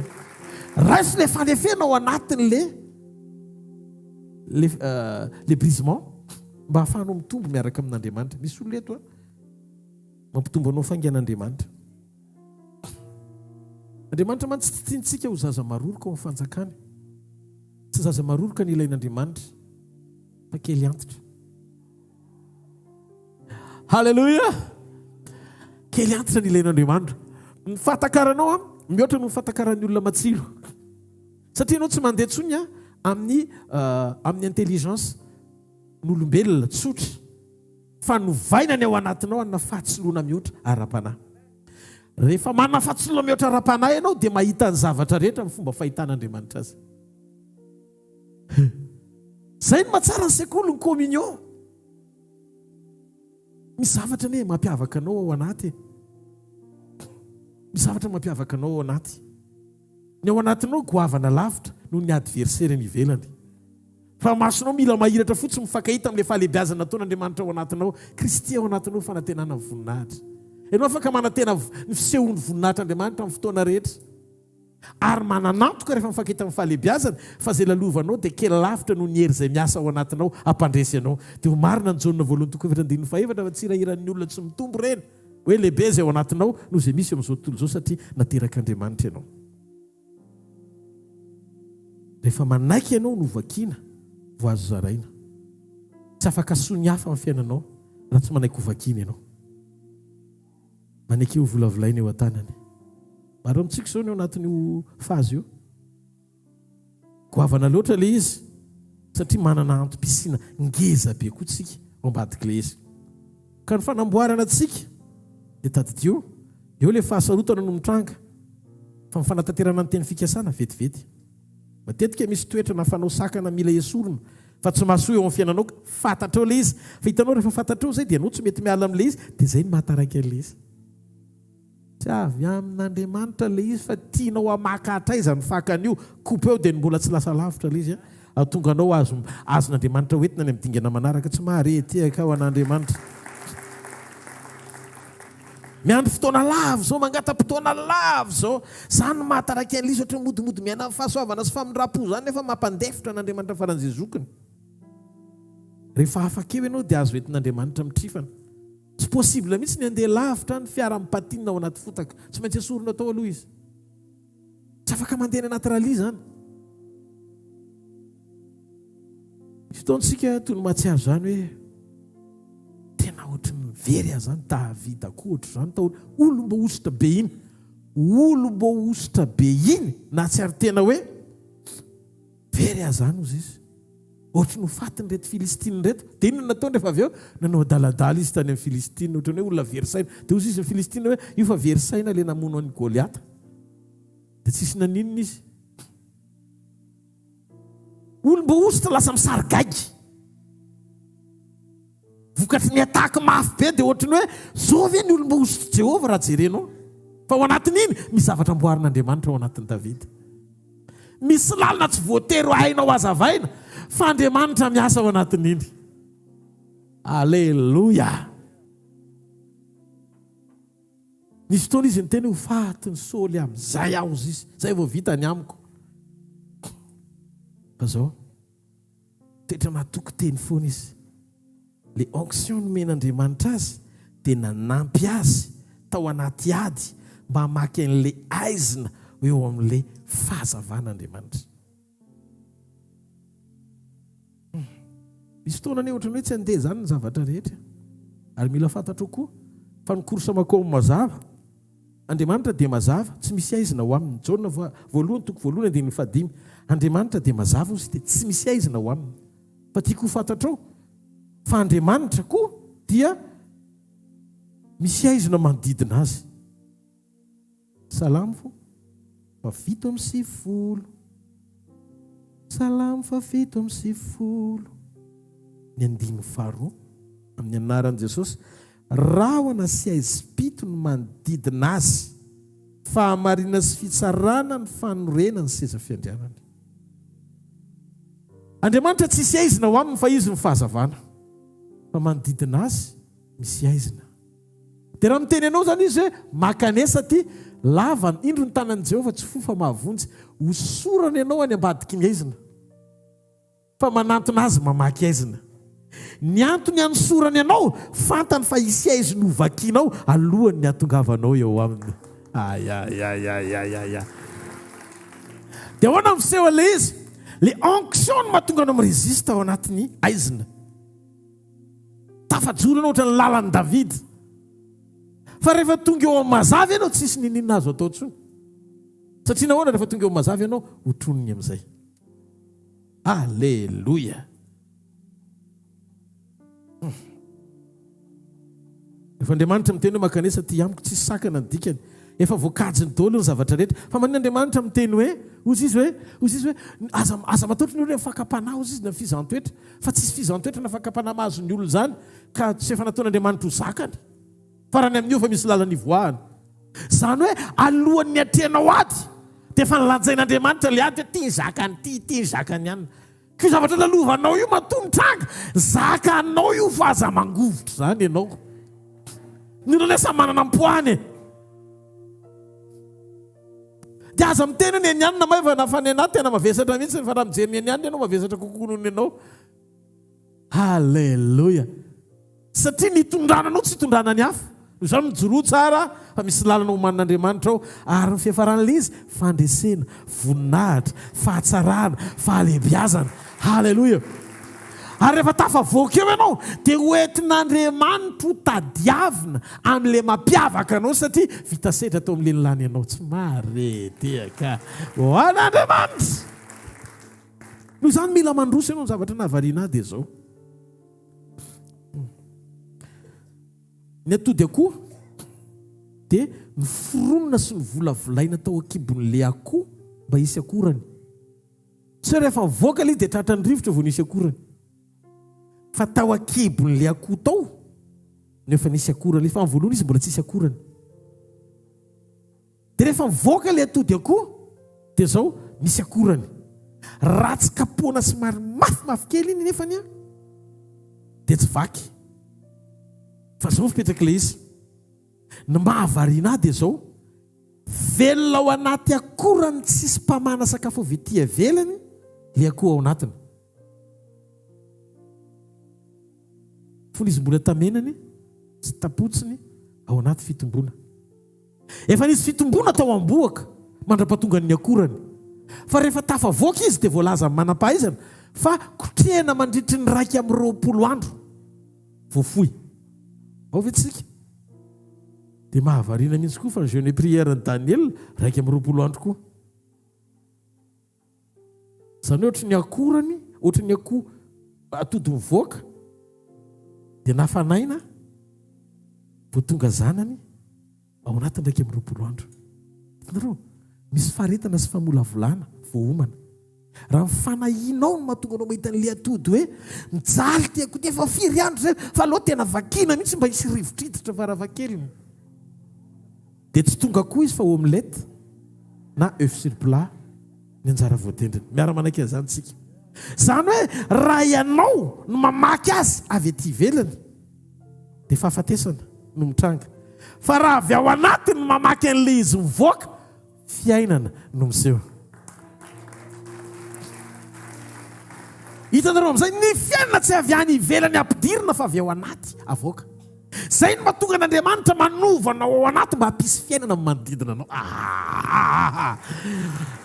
Hitanareo, tefenitsika amboarina mba ho tsara ao anaty. Tsara, fanahy, tsy mpangalatra, mijoro amin'ny fahamarinana, matahotra n'Andriamanitra, miaina amin'ny fahamasinana, olona mety amin'Andriamanitra. Andriamanitra tsy maiky anome anao izay zavatra ilainao rehetra eo ivelany. Inona mamaky andro any? Fiara-trano any. Tsy fahavalon'izany Andriamanitra. Fa ny mampiavaka antsika ny biby olona manam-panahtsika. Zay no mahatonga antsika ho tronona fa tsisy omby ho tronona.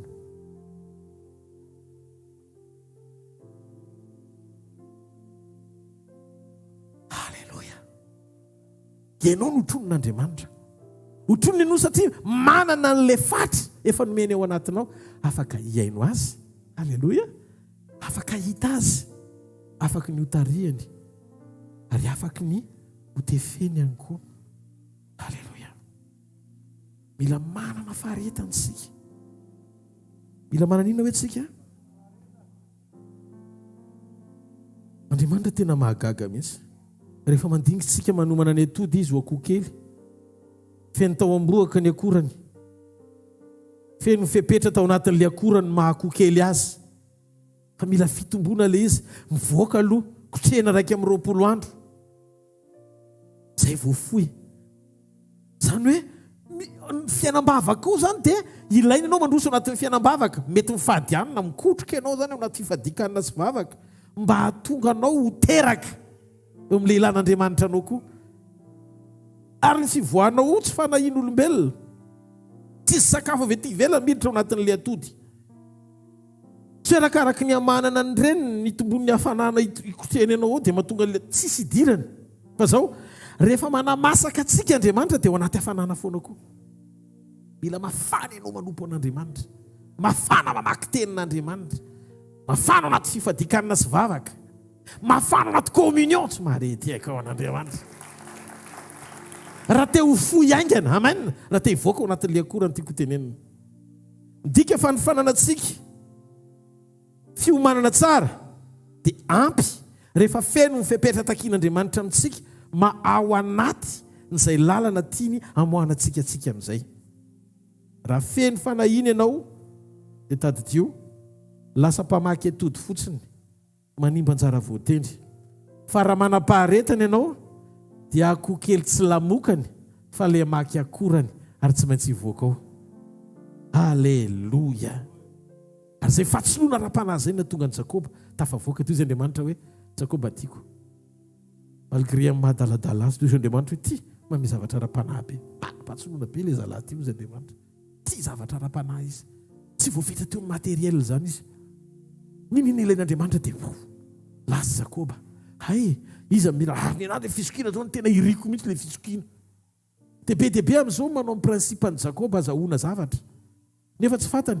fa tsy fitapitaka evangelika ny mahatonga anao tena akasitrana satria ny fanamasina tsy vidina sy tapena tsony fa vavalim-bavaka Jesosy raisina ny communion fotsiny sy fimbonina amin'Andriamanitra za angataka amin'ray izy anomenareo mpananatra fa mbe aminareo mandrakizay dikan'izay valim-bavaka efa vita le izy fa tsy angatany any amin'ny rakotona rahabe miombona fotsiny ny assemblée vavaka tsika dia afaka mandray ianao miaraka amin'ny rehetrarehetra tsy vidim-bola ary tsy voavidim-bola mandrakizay anomezana avy any ambony avy amin'ny ray ny fahazavana tsy hanenenana zany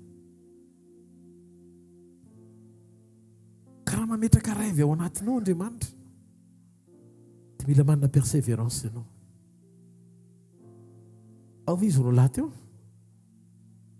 andony mba ataontsika kely tsahiry zay mba ho kalo ny andry sy nihaja kely vetivety atany misy olona mana-talenta sady manam-pahasoavany amen afaka hitondrantsika sy hanokatra antsika ao anatin'izany mila manana faharetana ianao ao anaty fanomanana fa ny zavatra azoko antoka amokanao fomba tsy takatry ny sain'Andriamanitra ary ty le takariva pionantsika amin'Andriamanitra afeno fepetra iainanao ao anatin'izany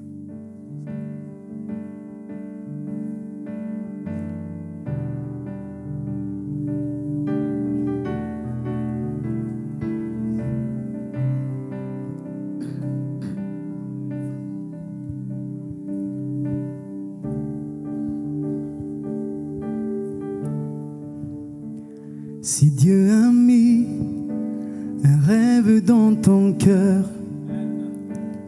écris-le, garde-le comme un trésor. Quoi qu'on dise, protège la vision avec passion. Oh oui, quand tu sais de tout ton être que ce rêve ne vient pas de toi, même si tu ne vois que le contraire, persévère. Oh oui, persévère.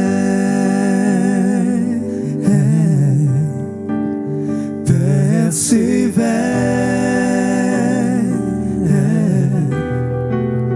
persévère,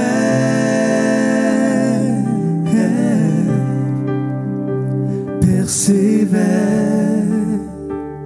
car sa parole, elle s'accomplira. Amen.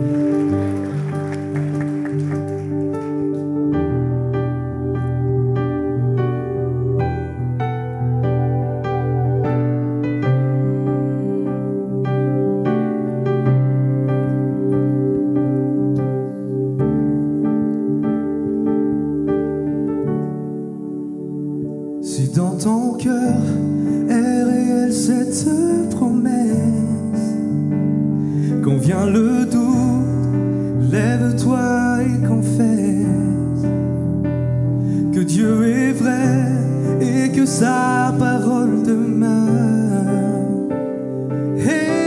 éternelle. Oh, car ce qu'il promet, mon frère, ma soeur, n'est jamais vain. Toujours fidèle et son chemin certain, même si les choses semblent n'aboutir à rien. Persévère, oh, quand il dit, les choses arrivent. Quand il ordonne, elle existe. Son regard est sur ceux qui lui appartiennent. Oh, persévère,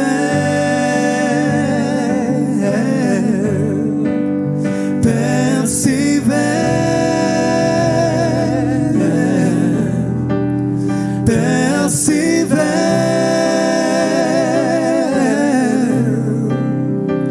persévère. Encore une fois, oui, persévère, persévère,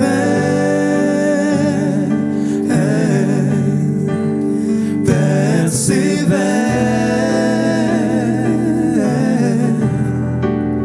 persévère,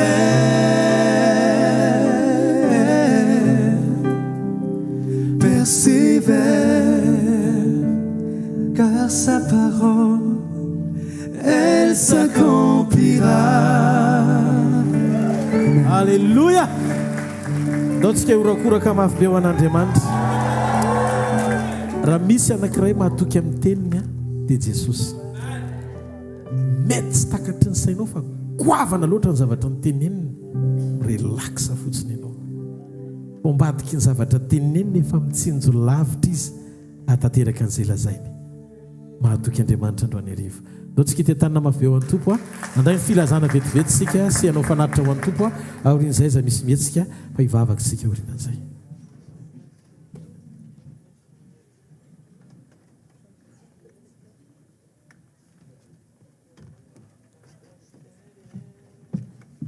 Tain'i Jesosy daholo tsika rehetra. Ya, tain'i Jesosy fanatitra mandalo eny amintsika eny dia ataovy izay azon'ny tananao atao nomeza amboninahitra an'Andriamanitra satria be dia be ny asan'Andriamanitra miandry antsika. Alleloia. Programantsika amin'ny herinandro avy ity tsisy miova ny zavatra rehetra. Rapitso maraintsika verina somatsara eto manome voninahitra an'Andriamanitra ao anatin'ny fotoanan'ny communion rapitso maraina amin'ny fito dia eto ny fotoanantsika tongava miaraka amin'ny etaeta ifandray amin'Andriamanitra ao anatin'izany fotoana rapitso izany. Ny amin'ny herinandro manaraka latsinainy talata alarobia ireo sekoly dia anasanantsika ireo fotoana rehetra ireo efa hainao tsara ny fotoana amin'ny fito maraina etsy amin'ny soprite ao amin'ny rihana faharoa. Latsinainy sekoly fanasitranana, talata sekoly famahan'olana, ny alarobia sekoly ny tokantrano fitahina ny fanambinan'Andriamanitra dia tongava amin'ireo fotoana miavaka miaraka amin'ny Jesosy ireo.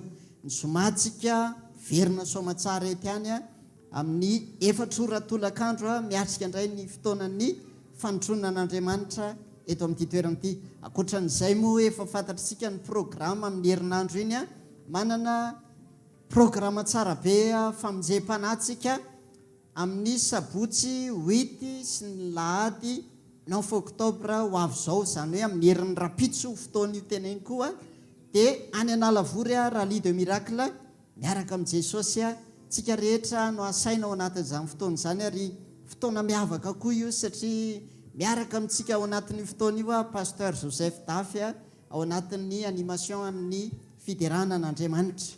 Ao anatin'izay fanomanana n'izay rally de miracle any Analavory izay dia ho atsika rehetra mety efa voarainareo any ny afatra rapitso maraina rehefa tapitra ny fotoana eto dia misy fivirina eto ho an'izay rehetra dia anatrika ny fotoana io na ho an'ny sampana rehetrarehetra zany a ametrahana ny fandaminana rehetra ho amin'izany programmatsika zany na koa ianao a mety tsy ao anaty sampana fa mba manana etaeta te hamonjy an'io fotoana io dia raha pitso maraina miaraka eto daholo a zay rehetra te andeha anatrika ny fotoana ny rally de miracle ny analavory io dia tsika rehetra no asaina ao anatin'izany a raha ohatra moa ianao ka hoe mety tsy afaka andeha dia manasanao koa manana anjara be tsika ao anatin'ny fitondrana-bavaka ny amin'ny fahatanterahanyireo programme ireo a miaraka amin'i jesosy tahiny jesosy tsika rehetra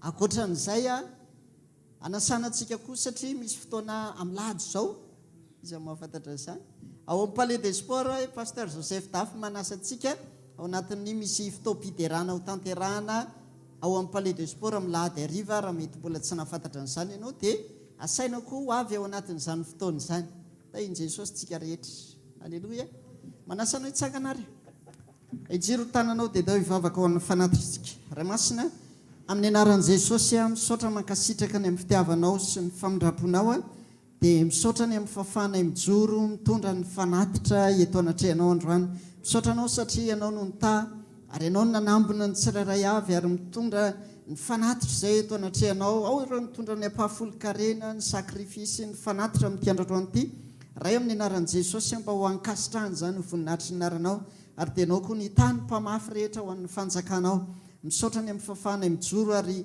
androany izay mbola manamafy koa ny fanoloran-tenanay a eo amin'izay rehetra fiombonanay sy fiarahanay aminao a ho anao voninahitra amin'ny anaran'i jesosy amena mitehaka mafitsika ho an'i jesosy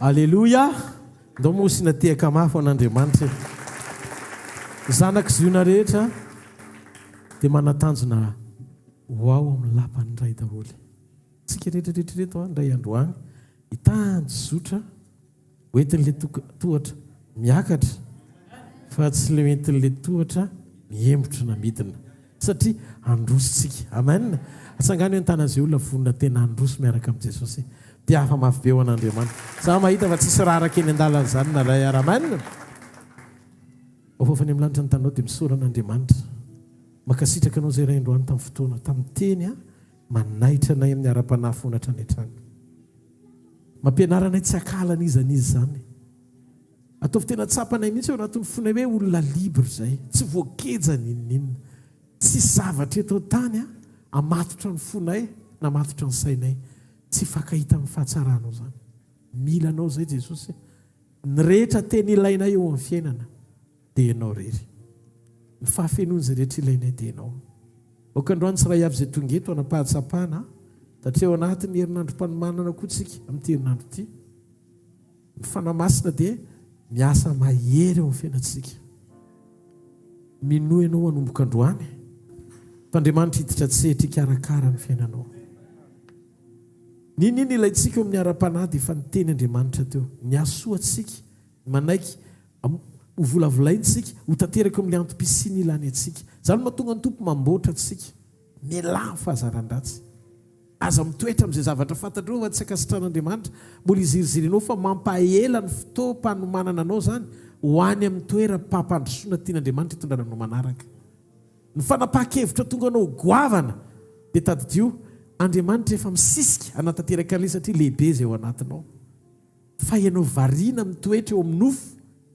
dia saranota isan'andro voafatotra ara-pihetsehem-po karazan-javatra be dia be ny tia ny fahavalo ahatonga anao tsy votsitra iaina ao anatin'io fahasambana sy fahatsanana tian'andriamanitra hitondrananao io verena ianao misitrapon'andriamanitra androany atao opportunité androany ahafahanao tena misokatra ahafahanao mifankahita amin'andriamanitra ampany akeo ny ao anatinao mba moro hotariany fanamasina any amin'ny programany ary mino mitetaka-rivo ity fa be dia be ny napakevitra mpitiavana androany andeha amin'ny planin'andriamanitra sy ny sitrapony amin'izay raiso zany fahafahany zany androany a amin'ny anaran'i jesosy kristy avy any nazareta betsaka amintsika eny aneny tsy ampifandiny tena hoe efa mirehareny iah zany efa manaonao foana ny iah zany satria misaintsika hoe mety le izy ny ao anatin'ny fotsika eo nefa tsy mbola ao amin'ilay tontolo tena kasitran'andriamanitra manetrehanao tena mba isany andratan'andriamanitra anao lavitra be sokafo ny fonao dia meteza tia tompo tena manaiky ny lalam-panefenao hiditra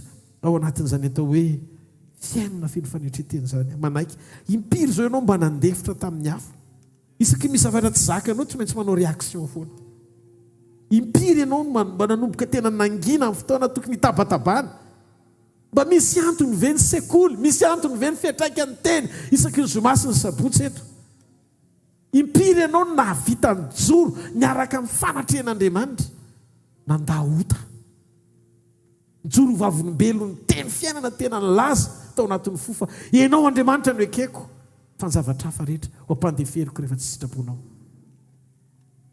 raha hitanao mahatsiaro mbola misy fatorana mangejanao tia ny takarivo eo nanao amin'Andriamanitra tia ny takarivo eo nanao amin'Andriamanitra sokafo ny fonao dia teneno Andriamanitra efa kaiky loatra ny fiaviny fotoana zao tsy toriana zavatra hafa intsony fa nairana ny fony olona mba hahafahan'ny olona tsaray avy tena mifakahita amin'ny mpapakatra tsy mionona fotsiny hoe manana an' Jesosy fa olona vonona ny ho fantatry Jesosy ny tompo mahalala ny azy fa zay rehetra miantso ny anaran'i Jesosy aoka izy ala amin'ny ratsy ninona faratsiana fantatrao aza amin'ny toetra manamary tena ao anaty fahotana tsy asoanao zany mangatamin'Andriamanitra androany arivo vonina tompo ny saraka ny fahazaran-dratsy rehetra vonina tena anolotra tsy zavatra rehetra mavesatra hoe ho atongotrao mba hahafahanao manamaivana tsy ho voakeja ny tany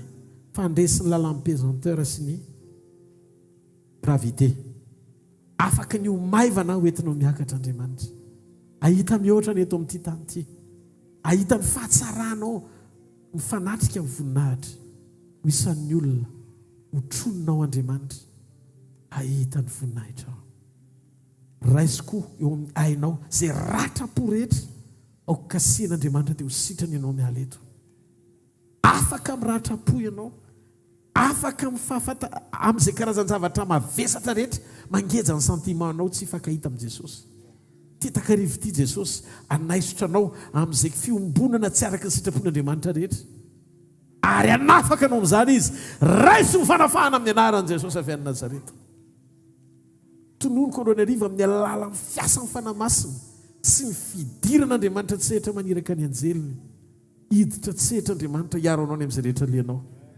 anafaka anao amin'izay fanangejana rehetra misy eo amin'ny fiainanao anokatra ny lalan'ny fampahitana fiteny amin'izay lalana mikatona rehetra eo anoloanao satria ny varavarana fahagola tsy hisokatra raha tsy miditra eo miaraka amin'ny mpanjaka ny voninahitra ianao ary anao ny ariva mpanjaka ny voninahitra Jehovah tompony maro Jesosy avy any Nazareta ny fanan'Andriamanitra hiaraka aminao ka zay varavarana nikatona hatramin'izay mety aretiny efa nandritry ny 20 taona 30 taona fa androany hisokatra ny vavady ny vana-sy-tanana afaka ianao amin'ny anaran'i Jesosy tononoko eo amin'ny fiainanao eo misy fiainana amin'izay ninona valimbavaka nandrasanao hatramin'izay nirinao ataon'Andriamanitra tsy hitanao mihitsiny androany Andriamanitra mamaly an'izany amin'ny fomba tsotra zay sarotra rehetra vitan'Andriamanitra mamaly an'izany amin'ny fomba tsotra raiso ny fanafahana feno avy any ambony amin'ny anaran'i Jesosy apetrao amin'ny faritra marary ny tananao raiso ny fanasitrana tonono fotsiny hoe sitrana amin'ny anaran'i Jesosy afaka amin'ny anaran'i Jesosy atao amin'izay faritra marary ianao tsy afaka nonona tsony zay mety hoe faritra rehetrarehetra fa apetrao fotsiny le izy fa amin'izao fotoana izao Andriamanitra hikasika sy hanasitrana anao le ady atrehinao mpandresy ianao zavatra rehetra efa tomombana milohan'ny fotoana isehony ary afaka amokanao anatin'ny ady amin'ny fomba tsy takatry ny sain'Andriamanitra izy le mahita borika alohan'ny hidirany any Jerosalema izy le mahafantatra ny farany hatramin'ny voalohany zay mbola tsy natao akory ny efa tonon'Andriamanitra efa tanteraka izany raiso amin'ny anaran'i Jesosy ndao mialohan'ny tsodrano ataontsika lera hoe fanotronana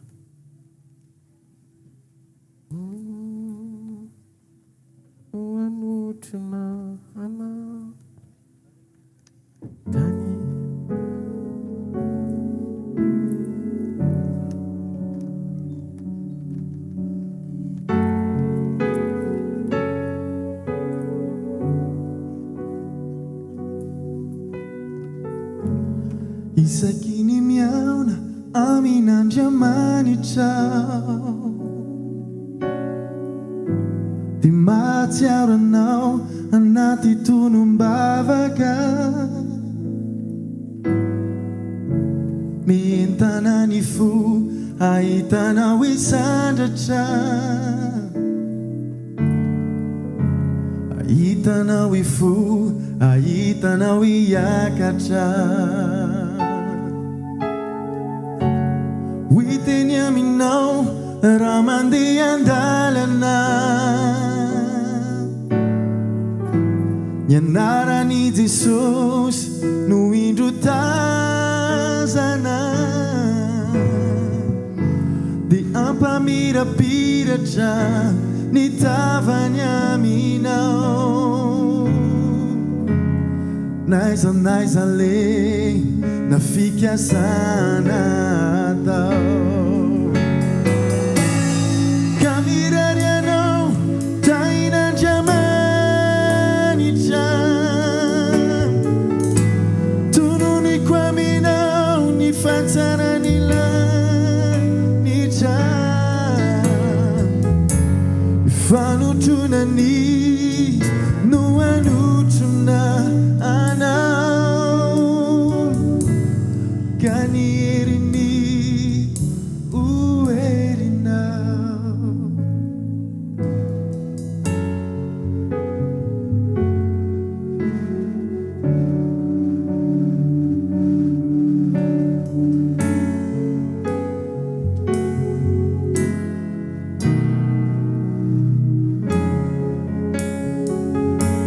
anananao ny fo hoe zanak'Andriamanitra sy ro toe-panahy araka n'Andriamanitra ny voninainy amirapiratra aminao fanotronany anaraka anao ka mirary anao tain'Andriamanitra tononiko aminao ny fatsarany lanitra fanotronany no anotrona anao ka ny herini oerinao ka mirary anao tain'Andriamanitra tononiko aminao ny fatsarany lanitra fanotronany no anotrona anao ka ny herini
azadino amilady a ariva ao ampalais de sport anotrina pasteur Joseph Tafitsika amen tongava daholo ny rehetrarehetra zay manao fampisehoana sady tsy hoe fampisehoana moa no atao fa asa fanompona no atao any a dia samy mahazo hery samy mahazo sy mifankahita amin'ny fahatsaran'Andriamanitra ao anatin'izany ndao tsika ity tanana mafy be ho an'ny tompo a alohan'ery halleloia raisy nitsodrano zay tononoko amin'ny anaran'i Jesosy a hitanareo anie Jehovah ka hiaro anareo ampamilapiratra ny tavany aminareo anie Jehovah ka mindra fo aminareo anandratra ny tavany aminareo anie Jehovah ka minareo fiadanana mandana amin'ny anaran'i Jesosy fa ny tompo anotrona anao milafim-piainanao ray manontsoana aza matahotra fa zay tsy hainao hain'Andriamanitra zay tsy vitanao vitan'Andriamanitra ary zay tsy tanterakao efa vitany melohany ainganao anao an'izany